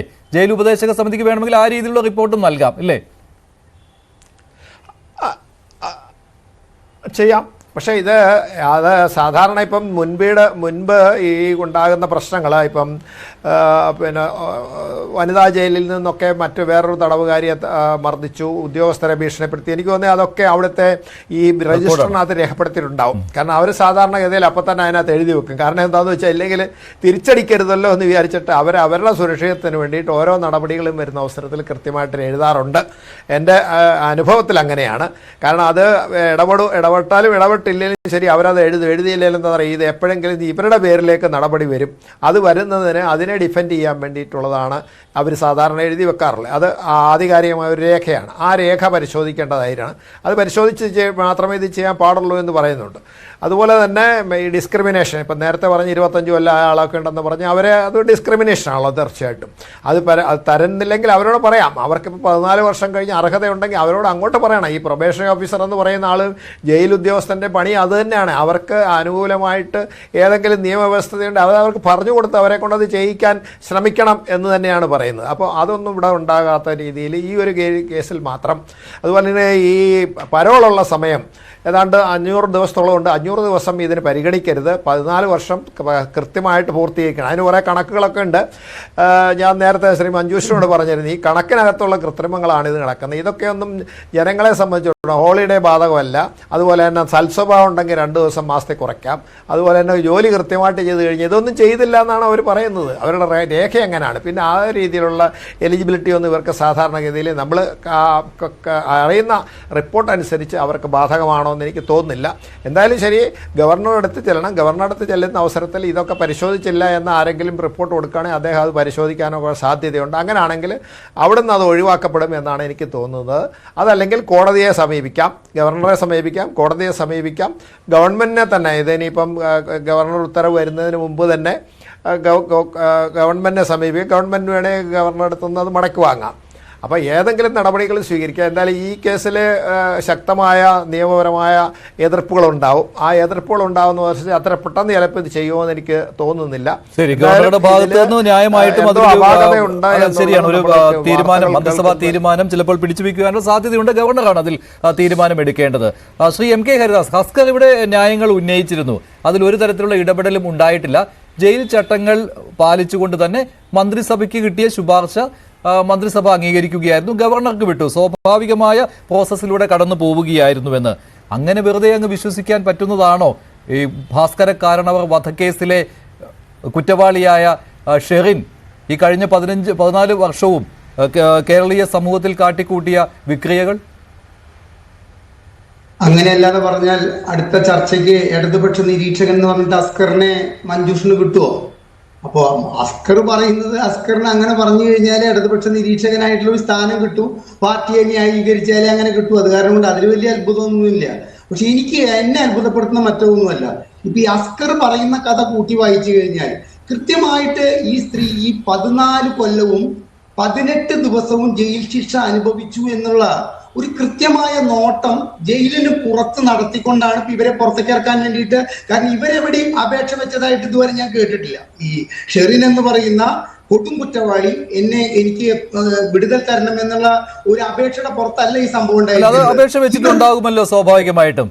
അല്ലല്ല ജയിൽ ഇപ്പോൾ നേരത്തെ എൻ സുഭാഷ് ബാബു സാർ പറഞ്ഞത് ചിലർക്ക് അറിയില്ല, അത് ചില കുറ്റവാളികൾക്ക് അറിയില്ല ഇങ്ങനെ ഒരു സമ്പ്രദായമുണ്ട് എന്നൊക്കെ. അവർക്ക് പോലും പരിരക്ഷ അവിടുത്തെ ജയിൽ ഉദ്യോഗസ്ഥർ നൽകണം എന്നുള്ളതാണ്, അവരോട് ഈ കാര്യങ്ങൾ പറയണമെന്നാണ്. അപ്പോൾ ഷെറിനെ പോലെയുള്ളവർക്ക് ഇത് ബോധ്യമാകി സ്വയം അറിയില്ല എന്നൊന്നും പറയാൻ പറ്റില്ല. അവർ ഏതായാലും അപേക്ഷ നൽകിയിട്ടുണ്ടാവും കേട്ടോ. ശരി, അപേക്ഷ നൽകിയിട്ടുണ്ടെന്ന് വിചാരിക്കുക. ഞാനിന്ന് കണ്ണൂർ സെൻട്രൽ ജയിലിൽ എനിക്ക് വളരെ അടുപ്പുള്ള ഒരു വ്യക്തിയുണ്ട്. ആ വ്യക്തിയോട് ചോദിച്ചപ്പോൾ പറഞ്ഞത് എൻ്റെ അറിവിൽ അപേക്ഷ നൽകിയിട്ടില്ല എന്നാണ്. പോട്ടെ, നമുക്ക് അപേക്ഷ നൽകിയിട്ടുണ്ടെങ്കിൽ തന്നെ ഈ കൃത്യമായി കണക്കിലെ ഇന്ന ദിവസം ഇത്ര ദിവസം നിങ്ങൾക്ക് ഈ 14 കൊല്ലം കഴിയും, അതുകൊണ്ട് ഒരു 5 മാസം മുമ്പ് നിങ്ങൾ അപേക്ഷ വെച്ചുകൊണ്ട് ജയിൽ ഉപദേശക സമിതിയിൽ നിന്നും ഈ കാരുണ്യം നേടാൻ വേണ്ടിയിട്ട് കൃത്യമായി ഇടപെട്ടോളൂ എന്നുള്ള വിവരങ്ങളൊക്കെ ഈ ഷെറിന് പുറത്തു നിന്ന് കൊടുക്കുന്നത് ആരാണ്? ബാക്കിയുമായൊരു സമ്മർദ്ദമില്ലാതെ മഞ്ജുഷെ ഇവർക്ക് ഇത്തരത്തിൽ ഒരു ഇളവ് നേടാൻ ഒരു നിലയ്ക്ക് സാധിക്കില്ല. ജയിൽ ഉപദേശക സമിതിയിൽ സ്വാധീനവും സമ്മർദ്ദവും ചെലുത്തിയിട്ടുണ്ട്. ലോക്കൽ പോലീസിൽ ഇവർ ഏത് പോലീസ് സ്റ്റേഷൻ പരിധിയിൽ നിന്നുകൊണ്ടാണ് ഈ കുറ്റകൃത്യം ചെയ്തത് അവിടെ നിന്നും ഇവർക്ക് ഗുഡ് സർട്ടിഫിക്കറ്റ് നൽകാൻ സമ്മർദ്ദം ചെലുത്തിയിട്ടുണ്ട്. അത് ജ്യോതികുമാർ ചാമക്കാല പറഞ്ഞതുമാതിരി ഗണേഷ് കുമാർ ആയാലും മറ്റൊരു വ്യക്തിയായാലും ഭരിക്കുന്ന രാഷ്ട്രീയ കക്ഷിയിൽ നിന്ന് അത്തരത്തിലൊരു സമ്മർദ്ദം കിട്ടുമ്പോഴാണ് ദുഷിച്ചു നാറിയ ഒരു വ്യവസ്ഥിതിയുടെ ഭാഗമായി കേരള ഭരണം അധപ്പതിച്ചു എന്ന് നമ്മളൊക്കെ മറ്റ് ചർച്ചകളിൽ പറയുന്നത് ഒന്നുകൂടി അടിവരയിടാനുള്ള ഒരു സാധ്യതയായിട്ട് ഇത് മാറിയിരിക്കുകയാണ്. ശ്രീ അസ്കർ, താങ്കൾ ഒരു പുസ്തകം പൊക്കി കാണിച്ചിട്ട് വസന്ത് തെങ്ങുംപള്ളിയോട് ഒരു കാര്യം പറഞ്ഞു. ആ പുസ്തകത്തിന്റെ കുറച്ച് ഏടുകൾ മറച്ചു കഴിഞ്ഞാൽ താങ്കൾക്ക് ഒരുപക്ഷെ കാണാൻ സാധിക്കും, വിചാരണ തടവുകാർക്ക് അവർക്ക് ജാമ്യം ലഭിക്കാൻ വേണ്ടിയിട്ട് അവർക്ക് പൈസ കെട്ടിവെക്കാൻ, അല്ലെങ്കിൽ അതിന് പൈസയ്ക്ക് സർക്കാർ ഒരു ഫണ്ട് നിശ്ചയിച്ചിട്ടുണ്ട്. ആ ഫണ്ടിൽ പൈസ ഇല്ലാത്തത് കാരണം സംസ്ഥാനത്തെ 9 വനിതകൾ വിചാരണ തടവുകാരായിട്ട് 6-7 കൊല്ലമായിട്ട് നമ്മുടെ ജയിലുകളിൽ കിടക്കുന്നുണ്ട്. അപ്പൊ ആ വിചാരണ തടവുകാർക്ക് അവിടെ നിന്നും ജാമ്യം ലഭിക്കാൻ വേണ്ടുന്ന തുക നമ്മുടെ ഈ ഫണ്ടിലില്ല. ഇവർക്ക് ഈ ഫണ്ട് സഹായിക്കേണ്ട ഫണ്ടിലില്ല എന്നാണ് വിവരാവകാശ നിയമപ്രകാരം എനിക്ക് കിട്ടിയ മറുപടി. 9 പേരുടെ വിവരങ്ങളും എനിക്ക് കിട്ടിയിട്ടുണ്ട്. അപ്പൊ അത്തരത്തിലൊരു ഫണ്ട് കൃത്യമായി സൂക്ഷിക്കാൻ സാധിക്കാത്ത സർക്കാരിൽ, അല്ലെങ്കിൽ ആ സർക്കാരിന് വേണ്ടി വാദിക്കാൻ വന്ന താങ്കള് ഇത്തരം ഒരു പുസ്തകം പൊക്കി പിടിച്ചുകൊണ്ട് ഇങ്ങനെ പറയുന്നത് അങ്ങേയറ്റം അപലപനീയമല്ലേ? ഈ ഷെറിന്റെ കൂടെ തന്നെ കുറ്റകൃത്യം ചെയ്തിട്ടുള്ള ബാസിത്ത് എന്ന് പറയുന്ന ഒരാൾ ജയിലിൽ കിടക്കുന്നുണ്ട്. അസ്കർ പറയുന്നത് പോലെയാണെങ്കിൽ ഈ ഡേറ്റുകളും അവർക്ക് ഇളവുകളും അവരുടെ മറ്റുള്ള കാര്യങ്ങളും കഴിഞ്ഞു കഴിഞ്ഞാൽ 1-2 കൊല്ലം കഴിഞ്ഞു കഴിഞ്ഞാൽ ഇത്ര തിരക്കിൽ, ഇത്ര ജഡ്തിയിൽ, ഇത്ര വളരെയധികം സൂക്ഷ്മ പരിശോധന നടത്തി ഇത്തരം കാര്യങ്ങളൊക്കെ ഒപ്പിച്ചിട്ട് ആ പ്രതിക്ക് പുറത്തേക്ക് വരാൻ സാധിക്കുമോ? ഇവിടെ വസന്ത് തെങ്ങുംപള്ളി പറഞ്ഞു 29 കൊല്ലം. എനിക്ക് കിട്ടിയിട്ടുള്ള ഒരു വിവരപ്രകാരം ഒരു 3 കൊല്ലം മുമ്പാണ്. 31 വർഷമായിട്ട് ജയിലിൽ കിടക്കുന്നവരുള്ളൊരു സംസ്ഥാനത്ത് ഇത്തരത്തിൽ നിങ്ങൾ വളരെ തിരക്കിൽ ഇവരെ പുറത്തേക്കിറക്കാനുള്ള സാഹചര്യം ഉണ്ടായത് അവരുടെ ശാരീരിക സൗന്ദര്യമാണ് എന്ന് പുറത്തുള്ളവർ തെറ്റിദ്ധരിച്ചു കഴിഞ്ഞു കഴിഞ്ഞാൽ, അതും പ്രത്യേകിച്ച് ഇത്തരം ശാരീരിക സൗന്ദര്യമുള്ള സ്ത്രീകളുടെ കാര്യത്തിൽ ആവശ്യമായ അനാവശ്യം അങ്ങിപ്പ പറയുന്നത് സ്ത്രീവിരുദ്ധതയാണ്. സ്ത്രീവിരുദ്ധതയൊന്നുമല്ല ഞാൻ ഈ പറയുന്നത്.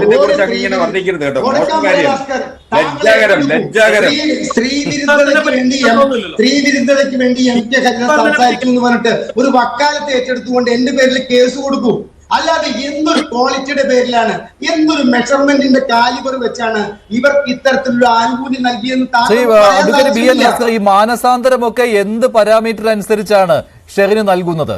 ഇതിപ്പോൾ ഈ താങ്കൾ എടുത്തു കാണിച്ച പുസ്തകം ജയിൽ ചട്ടങ്ങൾ, ഇത് അക്കമിട്ട് നിരത്തിക്കൊണ്ട് ഓരോന്നും ഷെറിന്റെ കാര്യത്തിൽ മാത്രം എങ്ങനെ ഈ അക്ഷരം പ്രതി പാലിക്കാൻ പറ്റുന്നു? അതും ഈ പോലീസ് റിപ്പോർട്ടുകളൊക്കെ സംഘടിപ്പിക്കുന്നു, ജയിൽ ഉപദേശക സമിതി പൊടുന്നനെ തന്നെ ഗുഡ് സർട്ടിഫിക്കറ്റ് നൽകുന്നു, ശുപാർശ നൽകുന്നു. അതാണ് സംശയം ഉണ്ടാക്കുന്നത്. ഒന്ന് മഞ്ജുഷ, ഇതിൽ ഏറ്റവും പരമപ്രധാനമായി സുപ്രീം കോടതിയുടെ 2 വിധികൾ ഇക്കാര്യത്തിൽ ജയിൽ റെമിഷനെ സംബന്ധിച്ച്, ശിക്ഷ ഇളവുകളെ സംബന്ധിച്ച് സുപ്രധാനമായ 2 വിധികളുണ്ട്. Mahendra Singh versus state of Haryana എന്ന് പറയുന്ന ഒരു കേസും അതുപോലെ ലക്ഷ്മൺ മസ്കർ കേസിലും ആണ് സുപ്രീം കോടതി എന്തൊക്കെ മാനദണ്ഡങ്ങളുടെ അടിസ്ഥാനത്തിൽ വേണം ഓരോ കേസുകളെയും പരിഗണിക്കേണ്ടത്. ഒരു അപേക്ഷയില്ലാതെ ഒരിക്കൽ പോലും ജയിലിൽ ഈ ശിക്ഷാ ഇളവിന് പരിഗണിക്കാനാവില്ല. കാര്യം അപേക്ഷ ലഭിച്ചു കഴിഞ്ഞാൽ അത് അപേക്ഷ കൊടുപ്പിച്ചത് ആരെന്നാണ് ചോദിക്കുന്നത്. ആ അപേക്ഷ കൃത്യമായി അങ്ങ് നാവെടുക്കുന്നത് തന്നെ ഇടതുവിരുദ്ധത പ്രചരിപ്പിക്കാൻ വേണ്ടിയിട്ടാണ്. അപ്പൊ അങ്ങയെ സംബന്ധിച്ചിടത്തോളം ഈ അപേക്ഷ കൊടുക്കാൻ ഇനിയിപ്പോ അതിനാണ് സാർ അങ്ങ് ഇപ്പൊ പ്രസിഡന്റിൽ ആളുണ്ടെന്ന് പറഞ്ഞല്ലോ, അദ്ദേഹത്തെ ഇപ്പോഴൊന്ന് വിളിച്ചു ചോദിക്കൂ. അവിടെ ഒരു വെൽഫെയർ ഓഫീസറെ വെച്ചിട്ടുണ്ട്. എന്തിനാണെന്നറിയാമോ? ജയിലിൽ കിടക്കുന്ന തടവു പുള്ളികളുടെ ക്ഷേമത്തിന് വേണ്ടിയിട്ടാണ് വെച്ചിട്ടുള്ളത്. അവർക്ക് ആവശ്യമായിട്ടുള്ള അത് മറ്റാർക്കും കിട്ടുന്നില്ല ശ്രീ അസ്കർ. ഈ 32 വർഷമായവർക്കും ഈ 9 വനിതാ തടവുകാർക്കും കിട്ടുന്നില്ലല്ലോ എന്നാണ് ചോദിക്കുന്നത്. ഞാൻ അതിലേക്ക് വരാം. ഈ പ്രൊബേഷണറി ഓഫീസറും ഈ താങ്കൾ ഈ പറഞ്ഞ ഓഫീസറൊക്കെ അവരും കാണുന്നില്ലേ? ഞാൻ അതിലേക്ക് വരാം. അങ്ങേക്ക് അറിഞ്ഞൂടാത്ത കാര്യമായതുകൊണ്ട് ഞാൻ ഇങ്ങനെ വിവരാവകാശം മാത്രം വെച്ചുകൊണ്ട് വിവരങ്ങൾ മാത്രം വെച്ചുകൊണ്ടിരിക്കുന്നതുകൊണ്ട് അങ്ങയുടെ പ്രശ്നം മാത്രമല്ല. ഇത് പല കാര്യങ്ങളും പലർക്കും അറിയില്ല. അഡ്വക്കേറ്റ് ബി എൻ ഹസ്കർ, അറിയണമെങ്കിൽ സർക്കാർ ഇക്കാര്യത്തിൽ മൗനം വെടിയണം. സർക്കാർ ഇക്കാര്യത്തിൽ മൗനം വെടിയണം. എന്തൊക്കെയാണ് ഷെറിനെതിരെ നേരത്തെ ജയിലുകളിൽ സംഭവിച്ച കാര്യങ്ങൾ? എന്തിനായിരുന്നു ജയിൽ മാറ്റം? എന്തായിരുന്നു മോശം പെരുമാറ്റം ഉണ്ടായിട്ടുണ്ടെങ്കിൽ അത്, ഇല്ലെങ്കിൽ ഇല്ല. ഇതൊക്കെ സർക്കാർ വ്യക്തമാക്കണം. കാരണം സംശയം പൊതുസമൂഹത്തിന് വന്നു കഴിഞ്ഞു. ഈ ജയിൽ ചട്ടങ്ങൾ അനുസരിച്ച് എല്ലാ ജയിലുകളിലും തടവ് പുള്ളികളെ പാർപ്പിക്കുന്ന കൂട്ടത്തിൽ ഒരു രജിസ്റ്റർ സൂക്ഷിക്കുന്നുണ്ട്. കുറ്റകൃത്യങ്ങളെ സംബന്ധിച്ചിട്ടുള്ള രജിസ്റ്ററാണ്. ചെറിയ കുറ്റകൃത്യങ്ങൾ പോലും ജയിൽ ഉദ്യോഗസ്ഥന്മാരോട് മോശമായി നോട്ടം കൊണ്ടുപോലും പെരുമാറ്റം ഉണ്ടായാൽ പോലും ആ രജിസ്റ്ററിൽ രേഖപ്പെടുത്തി വെക്കും. എന്തുകൊണ്ടെന്നാൽ നേരത്തെ അത് സംബന്ധിച്ചൊരു വിശദീകരണവും വന്നിട്ടുണ്ട്. അത് ഉദ്യോഗസ്ഥന്റെ സംരക്ഷണാർത്ഥം മാത്രമല്ല, ആ ഒരു തടവ് പുള്ളിയുടെ മാനസാന്തരം പരിശോധിക്കുന്നതിനുള്ള ഒരു പാരാമീറ്റർ കൂടിയാണ് ആ പണിഷ്മെന്റ് രജിസ്റ്റർ എന്ന് പറയുന്നത്. അപ്പോ ആ പണിഷ്മെന്റ് രജിസ്റ്ററിൽ ഏതെങ്കിലും തരത്തിൽ ഇത്തരത്തിൽ കുറ്റകൃത്യത്തെ ഏതെങ്കിലും പണിഷ്മെന്റിന് വിധേയമാക്കപ്പെട്ടിട്ടുണ്ട് എങ്കിൽ ഷെറിന് ഒരു കാരണവശാലും ശിക്ഷ ഇളവ് നൽകുന്നതിന് അർഹതയുണ്ടാവില്ല. ഞാൻ വരാം അങ്ങയുടെ സമയത്ത് സംസാരിച്ചോ. എനിക്ക് 10 മിനിറ്റ് കൂടെ ഉള്ളൂ. ഞാൻ വരാം. 10 മിനിറ്റ് കൂടെ ഉള്ളൂ. ഞാൻ വരാം. 1. 2, എന്തുകൊണ്ട് അപ്പൊ വലിയ ചോദ്യം ചോദിക്കുന്നു. എന്തുകൊണ്ട് നെയ്യാറ്റിൻകര ജയിലിൽ നിന്ന് തിരുവനന്തപുരത്ത് നിന്ന് വിയ്യൂരിൽ നിന്ന് കണ്ണൂരിലേക്കും ജയിൽ മാറ്റം ഉണ്ടായി ഈ 14 കൊല്ലം ശിക്ഷ അനുഭവിക്കുന്ന ഘട്ടത്തിൽ? വളരെ പ്രസക്തമായ ചോദ്യമാണ്. എന്തുകൊണ്ടെന്നാൽ അത് തീരുമാനിക്കുന്നത് അതാത് ജയിൽ സൂപ്രണ്ടിന്റെ വിവേചനാധികാരമാണ്. എന്തുകൊണ്ടെന്നാൽ ശിക്ഷാപരമായി പറയുന്നതൊക്കെ അബദ്ധജടിലമായ കാര്യങ്ങളാണ് ശ്രീ അസ്കർ. അങ്ങേയറ്റ അബദ്ധജടിലമായ കാര്യങ്ങളാണ്.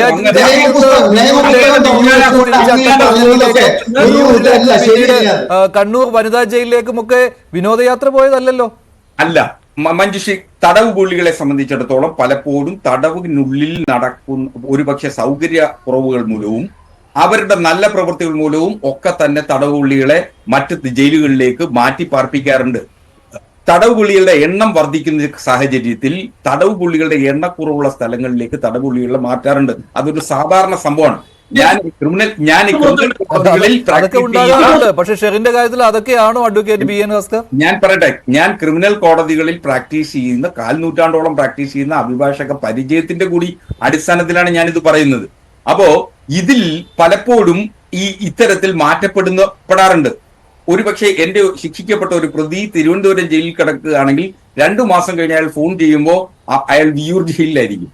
അപ്പൊ അങ്ങനെ മാറിയ സാഹചര്യങ്ങളുണ്ട്. അത് അറിയാൻ പറ്റാത്തവരും അനുഭവമില്ലാത്തവരുമാണ് ഇത്തരം വിവാദങ്ങൾക്ക് വേണ്ടി വിവാദം ഉണ്ടാക്കുക. അല്ലെങ്കിൽ ഒരു കാര്യം ചെയ്യൂ, വിവരാവകാശത്തിന്റെ പ്രവർത്തകനുണ്ടല്ലോ ഹരിദാസ് സാർ, അങ്ങ് ഒരു അപേക്ഷ എഴുതി കൊടുക്കൂ. എന്തുകൊണ്ടാണ് ഇത്തരത്തിൽ ജയിൽ മാറ്റം ഉണ്ടായത്? 30 ദിവസത്തിനുള്ളിൽ മറുപടി കിട്ടുമല്ലോ അങ്ങേക്ക്. ആ മറുപടി അങ്ങ് പൊതുസമൂഹത്തിൽ വിടന്നേ. ഇത് ഒരു കാര്യത്തെ വിവരാവകാശം ഇല്ലാണ്ട് തന്നെ കിട്ടിയിട്ടുണ്ട് ശ്രീ അസ്കർ.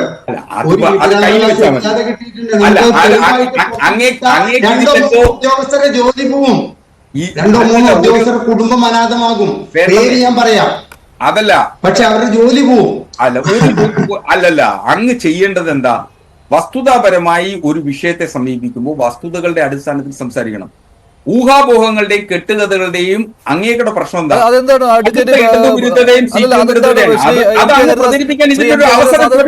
ജയിൽ രേഖകളിൽ കൃത്രിമം വരുത്തിയതാണോ? ജയിൽ രേഖകളിൽ കൃത്രിമം വരുത്തി അതൊന്നും പറയാൻ പാടില്ല മഞ്ജുഷ്. ഇത്തരം ഒരു ചർച്ചയിൽ ഇപ്പോ ഒരു സ്ത്രീയുടെ സൗന്ദര്യം എന്ന് പറഞ്ഞതിനെ സ്ത്രീ വിരുദ്ധത എന്ന് ചൂണ്ടിക്കാണിച്ചിട്ടുള്ള ഒരു വ്യക്തിയാണ് ഇദ്ദേഹം. ഒന്ന് ആലോചിച്ച് നോക്കണം. അപ്പൊ ഞാനിനി അത് പറഞ്ഞിട്ട് അത് നമ്മൾ പറയില്ലേ, ഒരു നിയമലംഘനത്തിന്റെ മുകളിൽ എന്തിനാ ഈ പാവങ്ങളുടെ ജോലിക്കൊക്കെ നമ്മളൊരു ബുദ്ധിമുട്ടുണ്ടാക്കുന്നത്? വെളിയിൽ വന്നിട്ടുള്ളതാണ് കേട്ടോ. വെയിൽ കൊള്ളാതെ കുട പിടിച്ചു കൊടുത്തതൊക്കെ വെളിയിൽ വന്നിട്ടുള്ളതാണ് അഡ്വക്കേറ്റ് ബി എൻ ഹസ്കർ. അതൊന്നും മറ്റു തടവുള്ളികൾക്ക് കിട്ടാറില്ല. അല്ല മഞ്ജുഷ, ഇതില് നമ്മളിപ്പോ ഷെറിന് ഏതെങ്കിലും തരത്തിൽ ഇടതുപക്ഷവുമായോ അല്ലെങ്കിൽ CPM-ന്റെ താല്പര്യത്തിന്റെ അടിസ്ഥാനത്തിൽ എന്നൊന്നും പറഞ്ഞിട്ടില്ല. ഇത് അങ്ങനെയൊന്നും പറയരുത്. നിങ്ങൾ പറയില്ല, അങ്ങനെയൊന്നും പറയില്ല. ഇതിൽ ഏതെങ്കിലും തരത്തിൽ ഇപ്പൊ നേരത്തെ പറയുന്ന 20 കൊല്ലത്തിന് മുകളിൽ 117 തടവ് പുള്ളികൾ ശിക്ഷ അനുഭവിക്കുന്നവരുണ്ട്. എന്റെ മുന്നിൽ കണക്കുകൾ ഉള്ളതുകൊണ്ടാണ് ഞാനത് പറഞ്ഞത്. ആ 117 പേര് എന്തുകൊണ്ട് റെമിഷൻ അല്ലെങ്കിൽ ശിക്ഷാ ഇളവിന് അർഹതരാകുന്നില്ല എന്നൊരു കാതലായ ചോദ്യമുണ്ട് ഇക്കാര്യത്തിൽ. അതൊരു സംശയമില്ലാത്ത കാര്യമാണ്.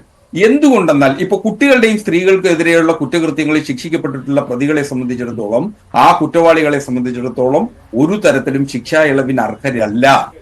അപ്പോ അങ്ങനെ വരുന്ന സാഹചര്യത്തിൽ 117 ഈ ശിക്ഷ തടവ് പുള്ളികളെ സംബന്ധിച്ചിടത്തോളം അവർ ഒരുപക്ഷെ അത്തരം പരിധി ജയിലിനുള്ളിൽ ഏതെങ്കിലും തരത്തിലുള്ള കുറ്റകൃത്യങ്ങളിൽ ഏർപ്പെട്ടിട്ടുള്ള ആളുകളിലേക്ക് തടവ് ശിക്ഷയിൽ ഒരു തരത്തിലും ഇളവ് അനുവദിക്കാൻ പാടില്ല. അല്ല, ഷെറിന്റെ കാര്യത്തിൽ ഓരോ ജയിലിലും സംഭവിച്ചിട്ടുണ്ട് അഡ്വക്കേറ്റ് BN ഹസ്കർ. താങ്കൾ പറയുന്നില്ല എന്ന്, അതിന് തെളിവില്ല എന്നൊക്കെ പറയും. മഞ്ജുഷ്, അതിനെ സംബന്ധിച്ച് അങ്ങ് അതിന്റെ തെളിവില്ലാത്ത കാര്യം പറയരുത്. കാര്യം എന്താ, നമുക്കിപ്പോ ഈ സൗകര്യമില്ലാത്തത് കൊണ്ടാണ് കണ്ണൂർ വനിതാ ജയിലിലേക്ക് അവരെ മാറ്റിയത് എന്നുള്ള വികലമായ ന്യായമാണ് താങ്കൾ പറയുന്നത്. കഴിഞ്ഞ 3 കൊല്ലത്തിനിടയിൽ 3ഓളം സ്ത്രീ തടവുകാർക്ക് റെമിഷൻ കൊടുത്തിട്ടുണ്ട്. അവരുടെ പേര് വിവരങ്ങളൊന്നും ഞാൻ പ്രഖ്യാപിക്കാനോ അത് വെളിപ്പെടുത്താനോ ഞാൻ തയ്യാറല്ല. എന്തുകൊണ്ടെന്നാൽ അവരുടെ സ്വകാര്യതയെ മാനിക്കണം എന്നുള്ള വലിയ ഉത്തരവാദിത്വം ഉള്ളതോടുകൂടിയാണ്. ഒരു ചർച്ചയിലാണെങ്കിൽ പോലും അങ്ങനെ പറയാൻ പാടില്ല. 3 വനിതാ തടവുകാരെ ഇതേപോലെ തന്നെ ജയിൽ ഉപദേശക സമിതിയുടെ തീരുമാനത്തിന്റെ അടിസ്ഥാനത്തിൽ മന്ത്രിസഭ അംഗീകരിച്ച്, ആ മന്ത്രിസഭ ശുപാർശ ചെയ്തതിന്റെ അടിസ്ഥാനത്തിൽ ഗവർണർ അംഗീകരിച്ച് പോയിട്ടുണ്ട്. കഴിഞ്ഞ 1 കൊല്ലത്തിനിടയിൽ കണക്കുകൾ ജയിൽ വകുപ്പിന്റെ കയ്യിലുണ്ട്, അങ്ങ് പരിശോധിക്കും. അപ്പോ ഇത് നടാടെ നടക്കുന്ന സംഭവഗതികളല്ല. ഇത് ആദ്യമായി ഒരാൾക്ക് ആദ്യമായിട്ടൊന്നും പറയില്ല. പക്ഷേ ഇനി മറ്റൊരു ആശങ്ക കൂടിയുണ്ട് അഡ്വക്കേറ്റ് BN ഹസ്കർ.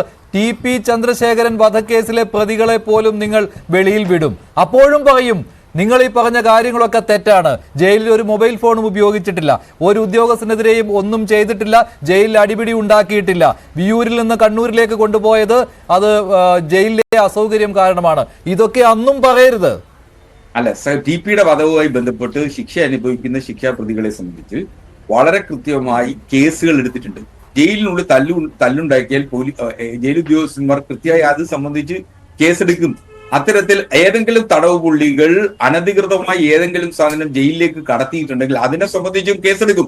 അങ്ങനെ കേസെടുത്ത ചരിത്രം തന്നെ നിയമപരമായി നമ്മുടെ മുന്നിൽ അതിന്റെ രേഖകളുണ്ട്. അതുകൊണ്ടാണ് ഞാനിത് പറയുന്നത്. അനുഭവത്തിന്റെ കൂടി പശ്ചാത്തലത്തിലാണ് ഞാൻ. ശരി, വസന്ത് തെളിവുകളില്ലാതെയാണ് ഈ ആരോപണങ്ങൾ ഉന്നയിക്കുന്നത് എന്നാണ് ആവർത്തിച്ച് ഹസ്കർ പറയുന്നത്. അല്ല, നിസ്സാരമായ ആരോപണമല്ലല്ലോ. നേരത്തെ ശ്രീ ഹരിദാസ് സാറിനെതിരെ ഹസ്കർ ആരോപിച്ചതുപോലുള്ള ഒരു ആരോപണമല്ലല്ലോ ഹസ്കർ ഇത്. ഇനി അങ്ങനെ ആണെങ്കിൽ തന്നെ ഏറ്റവും വലിയ വിരുദ്ധതയും സ്ത്രീ വിരുദ്ധതയും പുരുഷ വിരുദ്ധതയും ഒക്കെ പറഞ്ഞത് ഇതേ ഗണേഷ് കുമാറാണ് VS അച്യുതാനന്ദനെ പറ്റി. അങ്ങ് മറന്നു കാണില്ലല്ലോ. ഇനി അത് പോട്ടെ. ഈ ആരോപണം നിസ്സാരമായ ഒരു ആരോപണമല്ല. നിങ്ങളുടെ മന്ത്രി സത്യപ്രതിജ്ഞാ ലംഘനം നടത്തി എന്നുള്ളതാണ്. പാർഷ്യലായി പെരുമാറില്ല എന്ന സത്യപ്രതിജ്ഞാ ലംഘനം ഭരണഘടനാ ലംഘനമായി തന്നെ കണ്ടുകൊണ്ട് മന്ത്രി ആ സ്ഥാനത്തിരിക്കാൻ യോഗ്യനല്ല എന്നാണ് ഞങ്ങൾ ആരോപിക്കുന്നത്. ഇനി അതിൻ്റെ അകത്ത് ഡിഫൻസ് ഉണ്ടാക്കേണ്ടത് ബർഡൻ ഓഫ് പ്രൂഫ് ഹസ്കറിന് അറിയത്തില്ലാത്ത എല്ലായിരിക്കുമല്ലോ. ശ്രീ ഹസ്കർ അദ്ദേഹത്തിന്റെ 25 വർഷത്തെ അഭിഭാഷക പാരമ്പര്യത്തെ പറ്റി പറയുകയും അനുഭവമില്ലാത്തത് കൊണ്ടാണ് ഞാൻ ഇങ്ങനെ പറയുന്നത് എന്ന് പറയുകയും ചെയ്തു. ഏതായാലും ബർഡൻ ഓഫ് പ്രൂഫ് അറിയാമായിരിക്കുമല്ലോ. ആരുടെ മേലാണ് ബർഡൻ ഓഫ് പ്രൂഫ്? അത് ആരോപിക്കപ്പെടുന്ന ആളുടെ മേലാണ്. പ്രത്യേകിച്ച് പൊളിറ്റിക്കലി ഇങ്ങനെ ഒരു ലൈം ലൈറ്റിൽ നിൽക്കുന്ന, മന്ത്രിസ്ഥാനത്ത് നിൽക്കുന്ന, ഭരണഘടനാ പൊസിഷനിൽ നിൽക്കുന്ന ഒരാളാണെങ്കിൽ അപ്പൊ സ്വാഭാവികമായും അങ്ങീ പറഞ്ഞ ഡിഫൻസ് എങ്കിലും ഒരു വെള്ളക്കടലാസിൽ എഴുതി ഫേസ്ബുക്കിലെങ്കിലും പോസ്റ്റ് ചെയ്യാൻ എന്തുകൊണ്ടാണ് ഗണേഷ് കുമാറിന് നേരത്തോട് നേരം പുലർന്നിട്ടും സാധിക്കാത്തത്? നമ്പർ 1. ഇനി അദ്ദേഹം പറഞ്ഞത് ഒരുപാട് കേസുകളുടെ കഥ പറഞ്ഞു. Sangeet Singh versus state of Haryana വളരെ പ്രധാനപ്പെട്ട ഒരു കേസാണ്. സുപ്രീം കോടതി അതിലൊരു നിരീക്ഷണം നടത്തുന്നുണ്ട്. ഇദ്ദേഹം പറയുന്ന പോലെ മറ്റേ സർക്കാർ ജോലിക്ക് പോയ സർക്കാർ ലീവുകളെല്ലാം പരിഗണിക്കും എന്നുള്ളതല്ല. സുപ്രീം കോടതി കൃത്യമായി പറയുന്നു പരോളിന് പോയ ദിവസം പോലും പരിഗണിക്കാൻ പാടില്ല. ജയിൽ മാനുവലിനൊക്കെ മുകളിലാണ് സുപ്രീം കോടതിയുടെ റൂളിംഗ്. അത് സ്വാഭാവികമായും അങ്ങനെയാണ്. പരോളിന് പോയ ദിവസങ്ങൾ പോലും ജയിലിൽ ശിക്ഷ അനുഭവിച്ചതായി പരിഗണിക്കരുത് എന്ന് സുപ്രീം കോടതിയുടെ റൂളിംഗ് ഉണ്ട്. പിന്നെ എങ്ങനെയാണ് ഇത് പരിഗണിക്കപ്പെടുന്നത്? 2, അദ്ദേഹം പറഞ്ഞത് അടിക്കടി ജയിൽ മാറ്റിയത് സൗകര്യങ്ങൾ പരിഗണിച്ചാണ്. ശരിയാണ് ശ്രീ മഞ്ജുഷ്.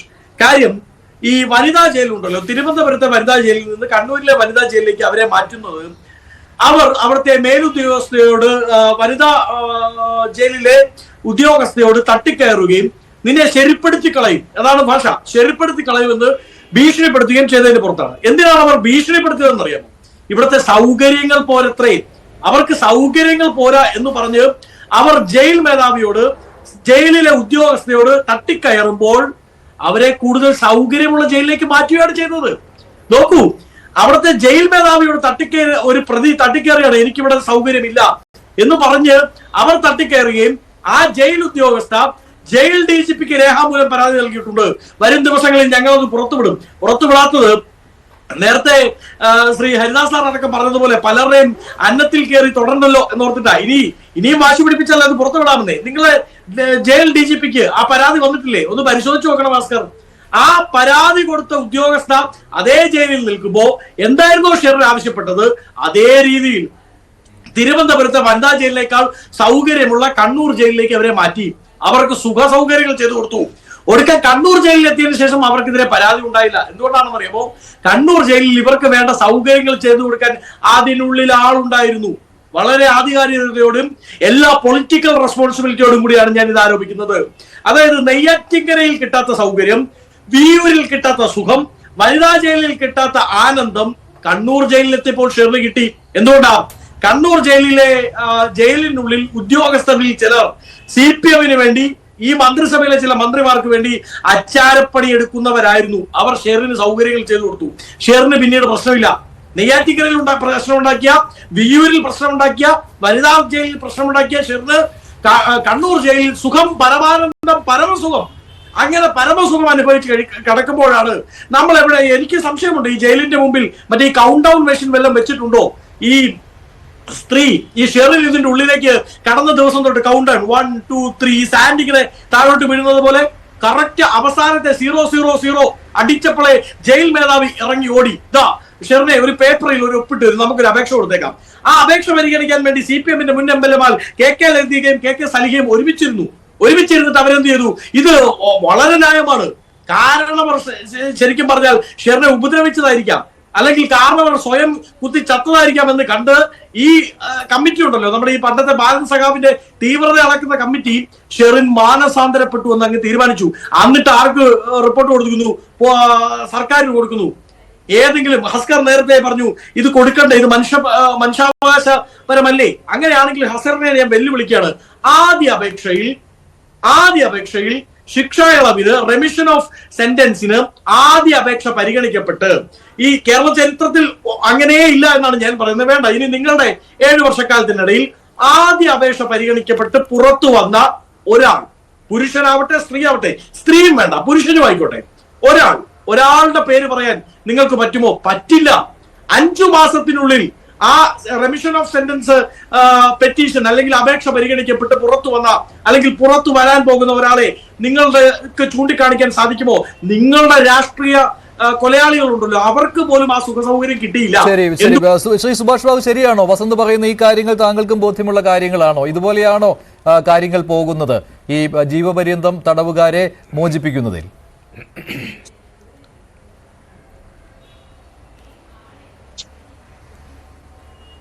ശ്രീ സുഭാഷ് ബാബു കേൾക്കുന്നുണ്ടോ? കേൾക്കുന്നില്ല, സൗണ്ട് ഇടയ്ക്കിടയ്ക്ക് ബ്രേക്ക് ആവും. കേൾക്കുന്നുണ്ടോ? വസന്ത് പറഞ്ഞ താങ്കൾ കേട്ടോ? വസന്ത് പറഞ്ഞ കേട്ടോ? ജീവപര്യന്തം തടവുകാരെയൊക്കെ ഈ ശിക്ഷാ ഇളവ് നൽകി മോചിപ്പിക്കുന്നതിൽ ഇത്ര വേഗത ഒരു കാര്യത്തിലും സംഭവിക്കുന്നില്ല എന്നാണ്. അത് താങ്കൾക്ക് ബോധ്യമുള്ള കാര്യമാണോ ഇത്?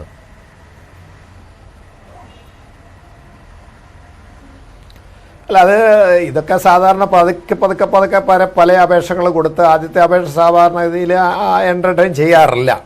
അത് കഴിഞ്ഞിട്ട് ഈ കൃത്യമായ ദിവസം ഇങ്ങനെ കൊടുക്കുന്നത് അത്യപൂർവം. എൻ്റെ ശ്രദ്ധയിൽ ഇതുവരെ പെട്ടിട്ടില്ല. ഞാൻ സർവീസിലുള്ളപ്പോൾ അങ്ങനെയൊന്നും സംഭവിച്ചായിട്ട് എനിക്കറിയില്ല. ഞങ്ങളെ ഈ ജില്ലയിൽ ഉള്ള കേസുകളിൽ ഉണ്ടെങ്കിൽ നമ്മൾ അറിയേണ്ടതാണ്. അങ്ങനെ സംഭവിച്ചിട്ടില്ല. ഇത് എന്തുകൊണ്ടായാലും ശരി, അവരുടെ നല്ല സ്വഭാവം കൊണ്ടായിരിക്കും, അല്ലെങ്കിൽ താല്പര്യം കൊണ്ടായിരിക്കും, സ്വാധീനം കൊണ്ടായിരിക്കും, എന്തായാലും ശരി ഇത്ര പെട്ടെന്ന് അങ്ങനെ കൊടുക്കുന്ന നമുക്കൊരു മുൻവിധി എന്ന് പറയാനോ അല്ലെങ്കിൽ ഒരു സംഭവം നമ്മളുടെ ഒരു ഉദാഹരിക്കാൻ എൻ്റെ അറിവിലില്ല. അപ്പോൾ എന്തായാലും അതിലൊരു സ്വാധീനം ഉണ്ടായി എന്ന് പറയുന്നത് പരിശോധിക്കേണ്ടതാണ്. തന്നെയല്ല, ഈ ജയിലിൽ ഇതേമാതിരിയുള്ള പ്രിമച്ചർ റിലീസ് കൊടുക്കാൻ അപേക്ഷയും അതിനുശേഷം നടപടികൾ സ്വീകരിക്കുന്നതിനെ സംബന്ധിച്ചുള്ള യഥാർത്ഥ വിവരങ്ങൾ സാധാരണക്കാരെ സംബന്ധിച്ചുള്ള അജ്ഞമാണ്. ഇപ്പം എനിക്ക് പോലും ഏത് രീതിയിലാണ് ഇവിടുത്തെ ഡേയ്സ് കണക്ക് കൂട്ടുന്നതെന്ന് പറഞ്ഞാൽ എനിക്ക് തന്നെ കൺഫ്യൂഷനാണ്. അത് നമ്മൾ എവിടെ നിന്നൊക്കെയോ കേട്ട് എന്തൊക്കെയോ അറിയുന്നു എന്നല്ലാണ്ട് എത്ര ദിവസം ഇത് ഇവർ മാറ്റും, പിന്നെ ജോലി ചെയ്താൽ ഇത്ര ദിവസം കുറവ്, അല്ലെങ്കിൽ അവർ പിന്നെ മറ്റു രീതിയിലുള്ള സൽസ്വഭാവമാണെങ്കിൽ ഇത്ര ദിവസം എന്ന് പറയുമ്പം ആ സൽസ്വഭാവത്തിൻ്റെ അത്രയും ദിവസത്തെ തെറ്റ് കാണിച്ചു കഴിഞ്ഞാൽ അത് ഒന്നായിട്ട് അങ്ങ് പോവുകയാണ്. പിന്നെ അത് കൂട്ടി യോജിപ്പിക്കാറില്ല എന്നാണ് ഞാൻ മനസ്സിലാക്കുന്നത്. അപ്പോൾ എന്തായാലും ശരി, ഒരു പ്രാവശ്യം ചെയ്തു കഴിഞ്ഞാൽ അതുവരെയുള്ള സൽസ്വഭാവത്തിന് കിട്ടിയതൊക്കെ പോയി, പിന്നെ അതിന് ശേഷം ഒട്ട് കിട്ടുകയില്ല. അങ്ങനെയാണ് അവിടുത്തെ പ്രധാന പ്രശ്നം. അപ്പോൾ അങ്ങനെയൊക്കെ കണക്ക് കൂട്ടിയെന്നൊക്കെ ക്ലിപ്തമായിട്ട് കണക്ക് കൂട്ടുകയാണെങ്കിൽ ഇതിന് ഇത്ര ഡേറ്റുകൾ കറക്റ്റായിട്ടുണ്ടോ എന്ന് നോക്കണമെങ്കിൽ എനിക്ക് അത് സംശയകരമായ സാഹചര്യം എന്തായാലും ഉണ്ട്. എന്തായാലും ശരി, ഈ രജിസ്റ്റർ എഴുതപ്പെട്ടിട്ടുണ്ടാവണം. ആ രജിസ്റ്റർ എഴുതപ്പെട്ടിട്ടുണ്ട്. ഈ രജിസ്റ്റർ ഇപ്പം ഗവർണറുടെ അടുത്ത് പരാതി വന്ന സ്ഥിതിക്ക് അദ്ദേഹം ആ രജിസ്റ്റർ അടിസ്ഥാനപരമായിട്ട് പരിശോധിക്കണമെന്ന് നേരത്തെ പറഞ്ഞിട്ടുണ്ട്. പ്രത്യേകിച്ച് ജയിൽ റൂൾസിൽ അതിനകത്ത് എഴുതിയതിനകത്തിലും ഇതൊരു പ്രധാന കട. പിന്നെ സുപ്രീം കോടതിയുടെ ജഡ്ജ്മെൻറ്റിലും ഹൈക്കോടതികൾ പല ജഡ്ജ്മെൻറ്റിലും ഈ കാര്യം പ്രത്യേകമായിട്ട് പറയുന്നുണ്ട്. ജയിലിലെ അവരുടെ സ്വഭാവം എന്തായിരുന്നു എന്ന് കാണിക്കുന്നതിനുള്ള പ്രധാനപ്പെട്ട തെളിവ് എന്ന് പറയുന്നത് ഈ പണിഷ്മെൻറ്റ് രജിസ്റ്ററാണ്. ആ പണിഷ്മെൻറ്റ് രജിസ്റ്റർ ഈ റിലീസിംഗ് അതോറിറ്റി ആയ ഗവർണർ 161 പ്രകാരം ഉത്തരവ് ആർട്ടിക്കിൾ പ്രകാരം ഒപ്പിട്ടെടുക്കുന്നതിന് മുമ്പ് പരിശോധിക്കാനുള്ള സാധ്യത ഞാൻ കാണുന്നുണ്ട് ഇതിനകത്തിൽ. അങ്ങനെ പരിശോധിക്കുകയാണെങ്കിൽ അതിപ്പം സാധാരണ ആളുകൾ ചോദിച്ചു കഴിയും തരാം, അത് അത്ര രഹസ്യരേഖയാണെന്ന് പറയേണ്ട കാര്യമൊന്നുമില്ല. എന്തായാലും ഇപ്പോൾ വിവരാവകാശ പ്രകാരം ചോദിച്ചു കഴിഞ്ഞാൽ ഇവരുടെ ആ രജിസ്റ്ററിൽ എന്തൊക്കെ എൻട്രി ഉണ്ട്. പക്ഷേ ഓരോ ജയിലിലും ഓരോ രജിസ്റ്ററാണ്. അങ്ങനെ ഒരു പ്രശ്നമുണ്ട്. അത് കൂട്ടി യോജിപ്പിക്കപ്പെടട്ടെ. ഓരോ 4 ജയിലിൽ കഴിഞ്ഞിട്ടുണ്ട്, 4 ജയിലിൽ നിന്ന് പ്രത്യേകം ചോദിക്കേണ്ടി വരും. അപ്പോൾ അങ്ങനെയുള്ള ഒരു പ്രശ്നമുള്ള സ്ഥിതിക്ക് സാധാരണഗതിയിൽ ഇത് കിട്ടാനുള്ള സാധ്യത, അതൊരു ഗവർണർ എടുത്തുന്ന ഒരു ഉത്തരവ് കിട്ടാനുള്ള സാധ്യത പരിമിതമായിരിക്കുമെന്നാണ് എനിക്ക് തോന്നുന്നത്. പ്രത്യേകിച്ച് ഇത്രയും ഒച്ചപ്പാടും ബഹളവും ഉണ്ടാക്കി. പിന്നെ ഈ കാരണവരുടെ വീട്ടുകാരും മറ്റ് ബന്ധുക്കളും ഒക്കെ തീർച്ചയായിട്ടും ഇതിനെതിരെ കേസിന് പോകുമെന്നാണ് ഞാൻ കേട്ടിരിക്കുന്നവർ ചില ഈ സ്വകാര്യ ചാനലിലൊക്കെ പറയുന്നത് ഞാൻ കേട്ടിട്ടുണ്ട്. എന്തായാലും അതിന് ഞങ്ങൾ എന്തായാലും ശരി, ഗവൺമെൻറ് തലത്തിൽ അതേപോലെ തന്നെ കോടതിയിലും ഞങ്ങളത് ടേക്കപ്പ് ചെയ്യും. ഗവർണറുടെ അടുത്തും വേണമെങ്കിൽ കണ്ടിട്ട് ഞങ്ങൾ അദ്ദേഹത്തിനോട് ഈ കാര്യം റെപ്രസെൻറ്റ് ചെയ്യും എന്നൊക്കെ പറഞ്ഞിട്ടുണ്ട്. അപ്പോൾ അങ്ങനെ വരുമ്പോൾ ഇതൊരു പ്രത്യേകമായ പരിഗണന. നേരത്തെ നമുക്കറിയാം പല കേസുകളിലും നമ്മുടെ മുൻ ഗവർണറായ ബഹുമാനായ ശ്രീ ആരിഫ് മുഹമ്മദ് ഖാൻ അദ്ദേഹമുള്ള സമയത്ത് ഇതേമാതിരി അയച്ച ഒരുപാട് കേസുകൾ അദ്ദേഹം മടക്കി അയച്ചിട്ടുണ്ട്. അപ്പോൾ അതുകൊണ്ട് ഗവർണറെ സംബന്ധിച്ചുള്ള പുതിയ ആളാണ്, അദ്ദേഹത്തിൻ്റെ സ്വഭാവ രീതികൾ എന്താണെന്ന് നമുക്കറിയില്ല. എന്തായാലും ഈ ആരോപണം വന്ന സ്ഥിതിക്ക് എന്തായാലും അതിനൊരു പരിശോധന ഉണ്ടാകും എന്നാണ് എനിക്ക് തോന്നുന്നത്. അങ്ങനെ വരുന്ന അവസരത്തിൽ ഈ കാര്യങ്ങളൊക്കെ പരിശോധിച്ച് കൃത്യമായിട്ട് റിപ്പോർട്ട് വിവരാവകാശ നിയമപ്രകാരം കൊടുത്താൽ കിട്ടാവുന്ന കാര്യങ്ങളേ ഉള്ളൂ. സർക്കാർ ഇത് ഇപ്പോൾ എന്തായാലും പുറത്തുവിടില്ല എന്ന കാര്യത്തിൽ യാതൊരു സംശയവുമില്ല. പക്ഷേ ഇത് പൊതുസമൂഹത്തിന് മുന്നിൽ വരേണ്ട അത്യാവശ്യം വന്നിരിക്കുകയാണല്ലോ. ഇതുവരെയൊക്കെ ചർച്ച ചെയ്തിരുന്നു. ഷെറിൻ ജയിലിൽ മോശം പെരുമാറ്റം നടത്തി ഈ ജയിലിൽ നിന്ന് മറ്റൊരു ജയിലിലേക്ക് മാറ്റുന്നതിന് കാരണം ഇതൊക്കെയായിരുന്നു. പക്ഷേ ഇപ്പോൾ ഒറ്റയടിക്ക് ഇക്കാര്യങ്ങളെല്ലാം നിഷേധിക്കുകയാണ്. ഹസ്കർ മാത്രമല്ല, നേരത്തെയൊക്കെ ചർച്ചയിൽ പങ്കെടുത്തുകൊണ്ടിരിക്കുന്ന പല CPM നേതാക്കളും ഇത് തന്നെയാണ് പറയുന്നത്. ഈ ഷെറിൻ എവിടെയാണ് മോശം പെരുമാറ്റം ജയിലിൽ നടത്തിയത്? അവരെ ജയിലിൽ നിന്ന് മറ്റൊരു ജയിലിലേക്ക് മാറ്റിയത് മോശം പെരുമാറ്റം കാരണമാണെന്ന് ആരാണ് പറഞ്ഞത് എന്നൊക്കെ പറഞ്ഞ് വലിയ ഡിഫൻസാണ്, വലിയ രീതിയിലുള്ള പ്രതിരോധമാണ് ഉയർന്നു വന്നുകൊണ്ടിരിക്കുന്നത്.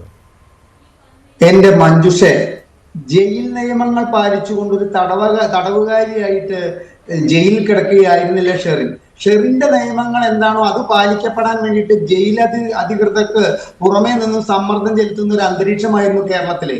അത് വസന്ത് തെങ്ങുംപള്ളി പറഞ്ഞിട്ടുള്ളത് മഞ്ജുഷ കേട്ടില്ലേ? അതായത് അവര് അട്ടക്കുളങ്ങര ജയിലിൽ അവർക്ക് സൗകര്യം പോരാ എന്ന് പറഞ്ഞപ്പോ അവരെ കണ്ണൂർ ജയിലിൽ പൂർണ്ണ സൗകര്യത്തോടു കൂടി താമസിപ്പിക്കാൻ തയ്യാറായ ഒരു സംവിധാനമാണ് നമ്മുടെ സർക്കാർ എന്ന് നോക്കണം. അപ്പൊ ഇത്തരം ഒരു സാഹചര്യത്തില് എന്ത് പ്രതീക്ഷയാണ് നമുക്ക് ഈ കാര്യത്തിലുള്ളത്? ആരും ശ്രീ സുഭാഷ് ബാബു ആരും കേസിന് പോയിട്ടില്ലെങ്കിൽ ഞാൻ കേസിന് പോകും. ഞാൻ അതിൻ്റെതായിട്ടുള്ള കുറച്ച് രേഖകൾ സംഘടിപ്പിച്ചുകൊണ്ടിരിക്കുകയാണ്. അത് ഷെറിനോടുള്ള താല്പര്യം കൊണ്ടോ ഷെറിനോടുള്ള വിരോധം കൊണ്ടോ അല്ല. ഇത്തരം കാര്യങ്ങളിലെ ബാഹ്യശക്തികൾ ആരാണ് ഇടപെടുന്നത് എന്ന് പുറത്തേക്ക് വരേണ്ടത് കാലഘട്ടത്തിന്റെ ആവശ്യമാണ്. 20-25 കൊല്ലമായിട്ട് ജയിലിൽ കടക്കുമ്പോൾ യൗവനയുക്തരായവർക്ക് വാർദ്ധക്യം വന്നിട്ടും അവരെ ഇത്തരത്തിലുള്ള യാതൊരുവിധ ജയിൽ ചട്ടങ്ങൾക്കും പുറത്തേക്ക് കൊണ്ടുവരാൻ സാധിക്കാത്ത സാഹചര്യത്തില് ഇത്തരത്തിൽ ഈ ഷെറിനെ പോലുള്ളവരെ പുറത്തേക്ക് കൊണ്ടുവരാൻ താല്പര്യപ്പെടുന്നവരാരാണ്? ഇവർക്ക് അട്ടക്കുളങ്ങര ജയിലിൽ കിട്ടാത്ത സൗകര്യങ്ങൾ കണ്ണൂർ സെൻട്രൽ ജയിലിൽ ഒരുക്കി കൊടുക്കുന്നത് ആരാണ്? ഇത്തരം കാര്യങ്ങൾ പുറത്തു വരാൻ വേണ്ടിയിട്ട് ഒരു അന്വേഷണത്തിന് വേണ്ടി ഞാൻ പോകാൻ തയ്യാറായിട്ടിരിക്കുകയാണ്. ഞാൻ അതിന്റെ രേഖകൾ സംഘടിപ്പിച്ചുകൊണ്ടിരിക്കുകയാണ്. ആരാണ് ഈ ജയിൽ ഉപദേശക സമിതി? മഞ്ജുഷേ, ആരാണ്? സംസ്ഥാന സർക്കാരിനാൽ തെരഞ്ഞെടുക്കപ്പെട്ട് സംസ്ഥാന സർക്കാരിനാൽ നയിക്കപ്പെടുന്ന ഒരു സമിതി. അവിടെ സർക്കാർ പറയുന്നത് എന്തും അനുസരിക്കാൻ അവർ ബാധ്യസ്ഥരല്ലേ? അപ്പൊ അത്തരത്തിൽ ബാധ്യസ്ഥരായവരാണ് എന്ത് പറയുന്നത്? ഈ സ്ത്രീക്ക് സൽസ്വഭാവ സർട്ടിഫിക്കറ്റ് നൽകിയിട്ടുണ്ട്, ഇവര് മാനസാന്തരപ്പെട്ടിട്ടുണ്ട്, ഇവരൊരു സൈക്കോളജിസ്റ്റിന്റെ അടുത്തോ സൈക്കാട്രിസ്റ്റിന്റെ അടുത്തോ കൊണ്ടുപോയിട്ടുള്ള സർട്ടിഫിക്കറ്റ് ഇതിനെ ഹാജരാക്കണമെന്ന് നിയമം പറയുന്നില്ല. ഇവർ മാനസാന്തരപ്പെട്ടോ എന്നുള്ള കാര്യത്തില് നമുക്ക് നോക്കി നോക്കും. നമുക്ക് ചെന്താമരയുടെ വലിയൊരു പാഠം 4 ദിവസം മുമ്പ് നമുക്കുണ്ട്. ചെന്താമരയുടെ കാര്യത്തില് നമ്മുടെ പോലീസ് സേന നടത്തിയ അകാരണമായിട്ടുള്ള അശ്രദ്ധ മൂലം 2 ജീവനാണ് പിന്നീട് പോയത്, 1 ജീവൻ അതിന് മുമ്പും പോയി. അപ്പൊ അതുപോലെ നാളെ ഈ ഷെറിൻ എന്ന് പറയുന്ന സ്ത്രീ പുറത്തേക്ക് ഇറങ്ങിയിട്ട് അവർ വീണ്ടും സംഹാരരുദ്രയായിട്ട് ഇത്തരം ബാസിത്തുമാരെ കൂട്ടിയിട്ട് എന്തെങ്കിലും കടുങ്കൈ ചെയ്തു കഴിഞ്ഞാൽ ഈ പുറത്തേക്ക് ഇറക്കാൻ ഇവർക്ക് എല്ലാവിധ സൗകര്യം ചെയ്തു കൊടുത്തവർ കൈമലർത്തും. നിങ്ങളൊന്നും ചെയ്തു കൊടുത്തിട്ടില്ല, ഞങ്ങൾക്ക് അറിയില്ല എന്ന് തന്നെയല്ലേ അപ്പോഴും അവർ പറയുള്ളൂ. അപ്പൊ മാനസാന്തരപ്പെട്ട ഒരു തടവുകാരി എന്ന പേരിലല്ല ചെറിയ ആനുകൂല്യം കിട്ടിയിരിക്കുന്നത് എന്ന് പുറത്തുനിന്ന് ഈ കളി കാണുന്ന നമുക്ക് എല്ലാവർക്കും ബോധ്യമുള്ള സ്ഥിതിക്ക് ഇതിന് കാരണവരുടെ കുടുംബം കോടതിയിൽ പോകണം.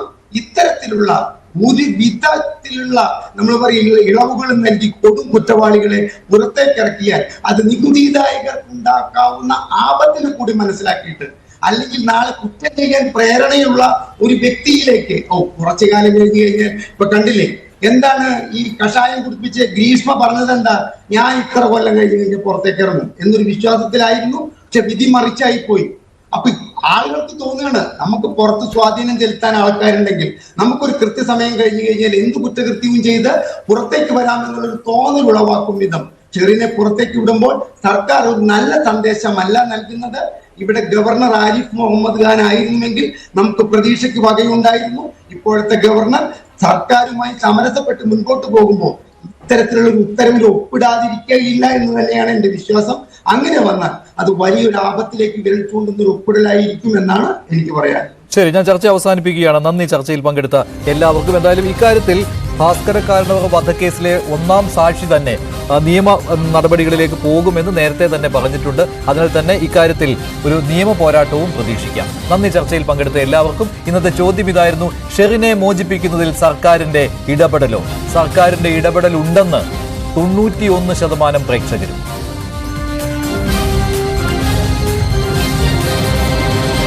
വേണ്ടിവരെ അവസാനിക്കുകയാണ്. നന്ദി, നമസ്കാരം.